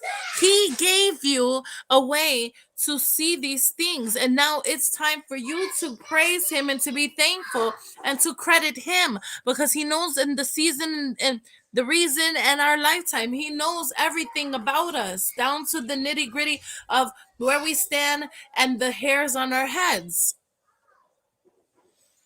Now, let's just check out the rest of this video, and then from there, I will bid you farewell. Give me 1 second. Let's see what she says, y'all. Or I'm just saying Christianity all the time because it's the one that I have been surrounded by most, so I'm just more familiar with it. But of course, don't let that stop you from taking any other religion that you might be working with, right? Another way, for example, would be you're a Christian but you practice Wicca, and you would, for example, incorporate these other deities into your practice. Or what you could also do is the opposite. When you're practicing Wicca, you could incorporate the Christian, saints, for example, right? Or archangels into your practice. I think that is one of the most common techniques and something that is very easy, I think, to incorporate because archangels and deities are not too far off from each other.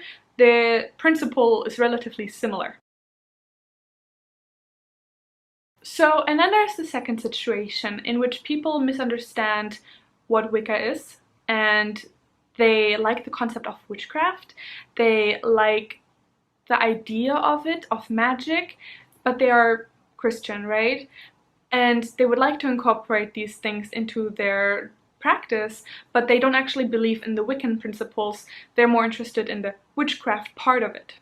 Now, there I think comes where I'm always saying I think there's a confusion between what is Wicca and what is witchcraft, because Wicca, you do believe in the principles of Wicca, you believe, for example, in the Wiccan Rede, you believe in harming none, in, you know, the sacred nature, you believe in those kind of things, and those kind of principles, and that is somewhat different from witchcraft, and again, I have an entire video on it.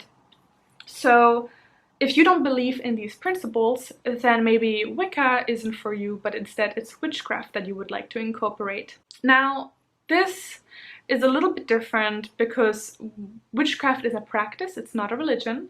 So therefore, it's not an issue of incorporating or merging two religions, it's your religion plus practice, which in some ways makes it easier depending on your religion.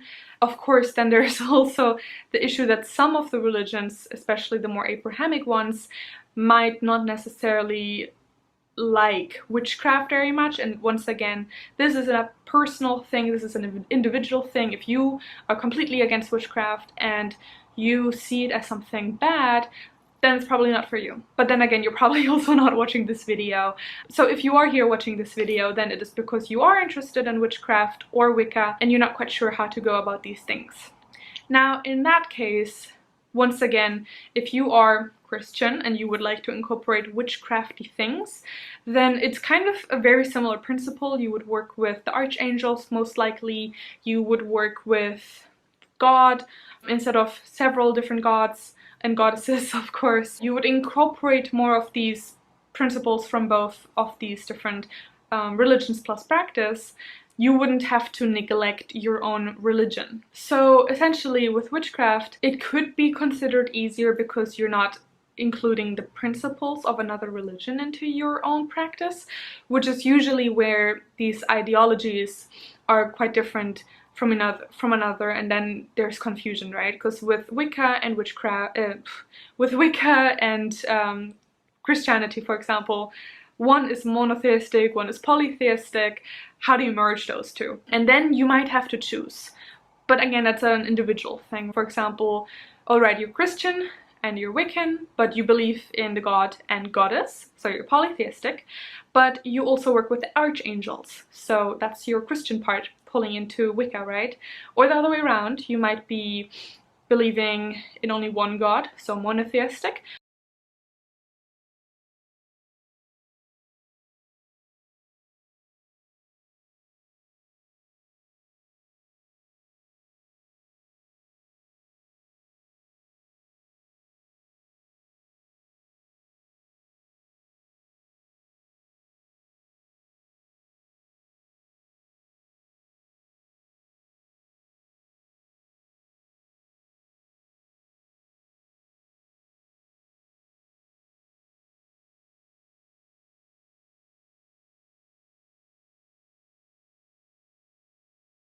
That makes I don't even know what just happened. My bad. I'm not here to Hold on a give second. judgment or anything like that.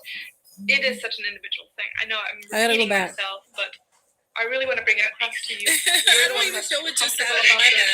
I think my channel is very much about, are you comfortable? It is such an are you not harming anyone? Good. So, of course, then there's also the question, what about family members or, you know, your community, if they're not really okay with it? I will make a video on closeted witchcraft or closeted Wiccans and video about those things. But again, if you are only incorporating pieces from I will make a video on closeted witchcraft or closeted Wiccans and Ooh, sorry about that, y'all. you are only incorporating pieces from Ooh, it's so much. Alright, ignore all that, y'all. Ooh,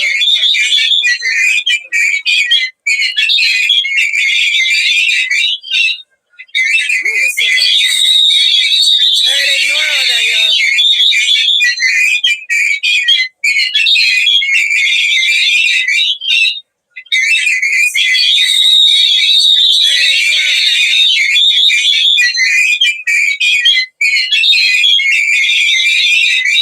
Why is it doing that?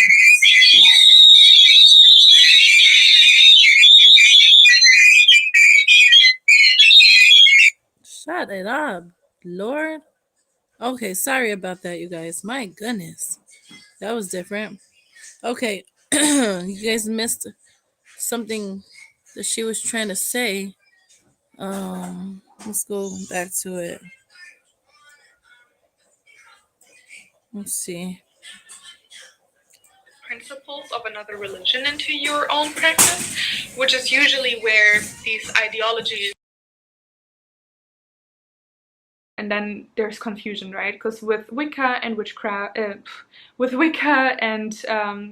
Christianity, for example, one is monotheistic, one is polytheistic. How do you merge those two? And then you might have to choose. But again, that's an individual thing. For example, alright, you're Christian and you're Wiccan, but you believe in the god and goddess, so you're polytheistic, but you also work with the archangels, so that's your Christian part pulling into Wicca, right? Or the other way around, you might be believing in only one god, so monotheistic, but you might also incorporate spirit elements instead of deities into your Christian practice. Now then there are things that within witchcraft that are not related necessarily to Wicca that Wiccans of course sometimes practice, because you know, Wiccans often practice witchcraft, but for example, as a Christian you might read the tarot, which is somewhat a witchcrafty kind of thing to do, or you might use other forms of divination, or let's say you're working with crystals. You're basically using these elements that could be considered witchcraft and you're incorporating them into Christianity. Personally, I don't think that makes you a bad person, but again, I'm not here to give judgment or anything like that. It is such an individual thing. I know I'm repeating myself, but I really want to bring it across to you. You're the one who has to feel comfortable about this. I think my channel is very much about, are you comfortable? Good. Are you not harming anyone? Good. So of course then there's also the question, what about family members or, you know, your community, if they're not really okay with it? I will make a video on closet witchcraft or closeted Wiccans and how to go about those things. But again, if you are only incorporating pieces from Wicca into your normal religion, then it is a little bit easier to hide, because you know, you don't have an issue with still going, for example, to church because you believe in that. So on that aspect, being two religions or, you know, practicing witchcraft can actually be a lot easier for closeted Wiccans or closeted witches. So the thing is with Wicca, of course, is Wicca is very, very open. There's no harm in being a different religion. Wiccans are very, very open to practicing different things and practicing different religions, as long as you don't harm anyone, right? That's the basic idea of Wicca. So the main issue, I suppose, comes more from different religions towards witchcraft and Wicca, and that some religions are really, really against witchcraft, and hence Wicca. So it really depends. I think there are religions where it might be easier to incorporate them and to merge them, and then there's religions that might be a little bit more tricky to merge them together. But again, I mean, it's really up to you and what you make out of it. Is it possible? Absolutely. Do you have to? Absolutely not if you don't want to. It's absolutely up to you and you do you. So just keep that in mind. And on my personal opinion, I do want to throw that in there as well, just in case you're curious what I actually think. Personally, I don't think I could actually be two religions at once, but I just like to focus on one thing at a time, and I have just been Wiccan for most of my life, so for me it's just what I am, and I didn't necessarily grow up with Christianity too much anyway, so for me it's never been an issue. I know some people have been, for example, Christian their entire life, and then they find Wicca and they really love it, but what about their religion that they grew up with? Then it's a little bit of a more complicated situation. What should you do? I don't have that. I think that might be lucky, I suppose, because I never had this complication. Not in a negative sense, of course, but I think you understand what I mean, right? I also grew up in a very, very open family towards witchcraft and Wicca, especially because my family basically is all witchcraft and you know, esoteric and new age and all that stuff. Like we've always practiced, for example, the tarot. I guess I'm very lucky in that regard. Other people might not be, and that's where the confusion comes from. That's where the question comes from, can I merge these two religions? I really like both. If you're comfortable with it, go for it. If you believe that you can be two religions at the same time, why not? If you don't think you can be two religions at the same time, then you probably can't. You know what I'm saying? Like, it's up to you. I don't think anyone can give you a straight up yes or no answer, even though maybe someone came for exactly that, looking for exactly that. I just don't think it's possible. I think you have to look within yourself and find your own truth and discover which one is just closer to your heart, which one you're more comfortable with if you don't want to choose. If you're fine with merging, merge, you know, go for it. But if you don't like merging, if you don't think you can be two religions at the same time, then you might have to make a decision. And there's nothing wrong with switching religions as long as you have really put your heart into it and dedicated yourself to it, at least for some time, so that you really understand what you are actually doing and that you gave it a fair chance. I personally am very much like, if you're doing something, you might as well do it 100%, but that's just me. And really, I mean, it's really up to you. And yeah, so I do hope this video was at least somewhat helpful and it didn't make even more confusion for you. Feel free to comment in the comment section. We can discuss this. I'm trying to reply to every one of you, and also on Instagram, if you want to discuss it a little bit more personal, you can do that as well. I'll leave all my links below. And if you would like to support me and my channel, I do have a crystal shop where I also make crystal jewelry and sacred mala or prayer beads, so if you would like to check that out. Also in the description box, everything's in the description box. So yeah, I'm wishing you all a blessed time and a blessed day. Thank you and see you later.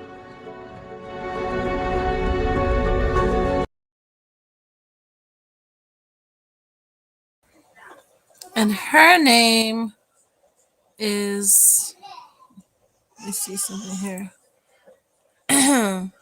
I just put in her channel. And her name is Ella Harrison. Okay, you guys? Ella Harrison. And she basically breaks it down. And she says what she says, and she says that she's always, you know what I'm saying, never had to deal with it, having to feel uncomfortable or anything like that, because her upbringing was her being a Wiccan. And her family and everybody, that's what they did. So it's totally different aside from my life and what I did. My family, my upbringing was Christianity, and my whole entire family is that. You know, that's what they collectively do and gather, and that's who they collectively are. So of course, you know, I'm on the opposing side of things. It's like the oddball, you know, like the, what do they call it, the sheep in wolves clothing or something like that. I don't know, but I don't mean to be that way, and that's the things that I battle.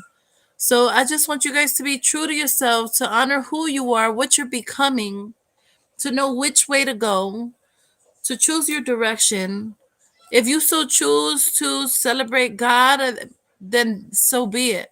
If you so choose to celebrate the different side of you and you still want to honor God, then so be it. You have to make an assessment as to your comfortability and what makes you feel complete and whole. Nobody can tell you how to move or what to do. You have to honor, and you got to just take it up to God Himself. I know that I can't live without God.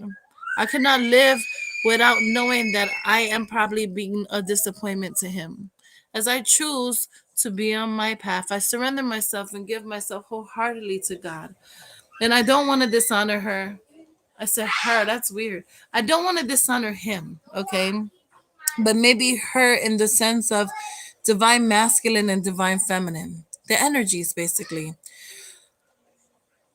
But you know, I just learned something new from Ella, is that like you could be either monotheistic or polytheistic, and with polytheism, it's like basically you're using or you're identifying God, but you're using tools that are Wiccan tools, the tools like the crystals and the tarot. So maybe that's where I fall short. That I use those tools. Those are my mechanisms. that I pray to God, but at the same time, I love crystals and I love the healing properties that comes along with it. And I love to pray and I love to just, you know what I'm saying, meditate and to speak to my spirit guides and my angels. And I love to do tarot on myself so that I can, understand what's going on moving forward. How do I read the Bible and do tarot? Things to make you say, I wonder too. Don't get me to lie. But what I can say is that I'm on a magical path and it belongs to me. I pray that I'm not over here, being choosy and that I'm not letting God down because that's not what I'm trying to do. But I pray that God understands that it is a world of confusion and it's just so much going on. And it's like we as human beings, we have responded to so many things in many ways. And now all we need is strength and power. So we pray. Are we determined to just, you know what I'm saying, say, so be it. I just want to do what I want to do. So let it be done. Because she said it herself. She said it, you know, do you. But the thing is that I can't just do me because I know that I came from a higher power. I don't want to stumble, you guys. But at the same time, I don't want to ignore my feelings. So this is just something that maybe you could make a proper assessment on and you could do your own research and gather your own information and make comfortable or make haste with whatever it is that you're okay with. And in doing that, I pray that you find comfort in your situation and that you make peace with knowing what you're becoming and that you don't run away from it. And don't move the way that they want you to just because you have to, because it's a tradition. Honor yourself and how you feel, and it'll ease your mind. Well, it's been great talking to all of you guys. I celebrate you. I love you. I honor you. And I thank you for your presence. And I hope that, I haven't drawn any more confusion your way or any turmoil or that I haven't been blasphemous or mocking the name of God. I am not doing that. I celebrate God too, but I have my oasis of knowing that I'm different and I'm okay with that. But I have to really be okay. I have to pray further and talk to God and be comfortable. And guess what? That's something that you have to be able to do as well. Just honor yourself as you would honor God and take it to Him. Stay blessed, my beloveds, and keep well and healthy on your beautiful journey of life and the path that you choose. And turn a dark situation into something so colorful and vibrant. And know that you are the magic that you behold. Do you believe in magic? God bless.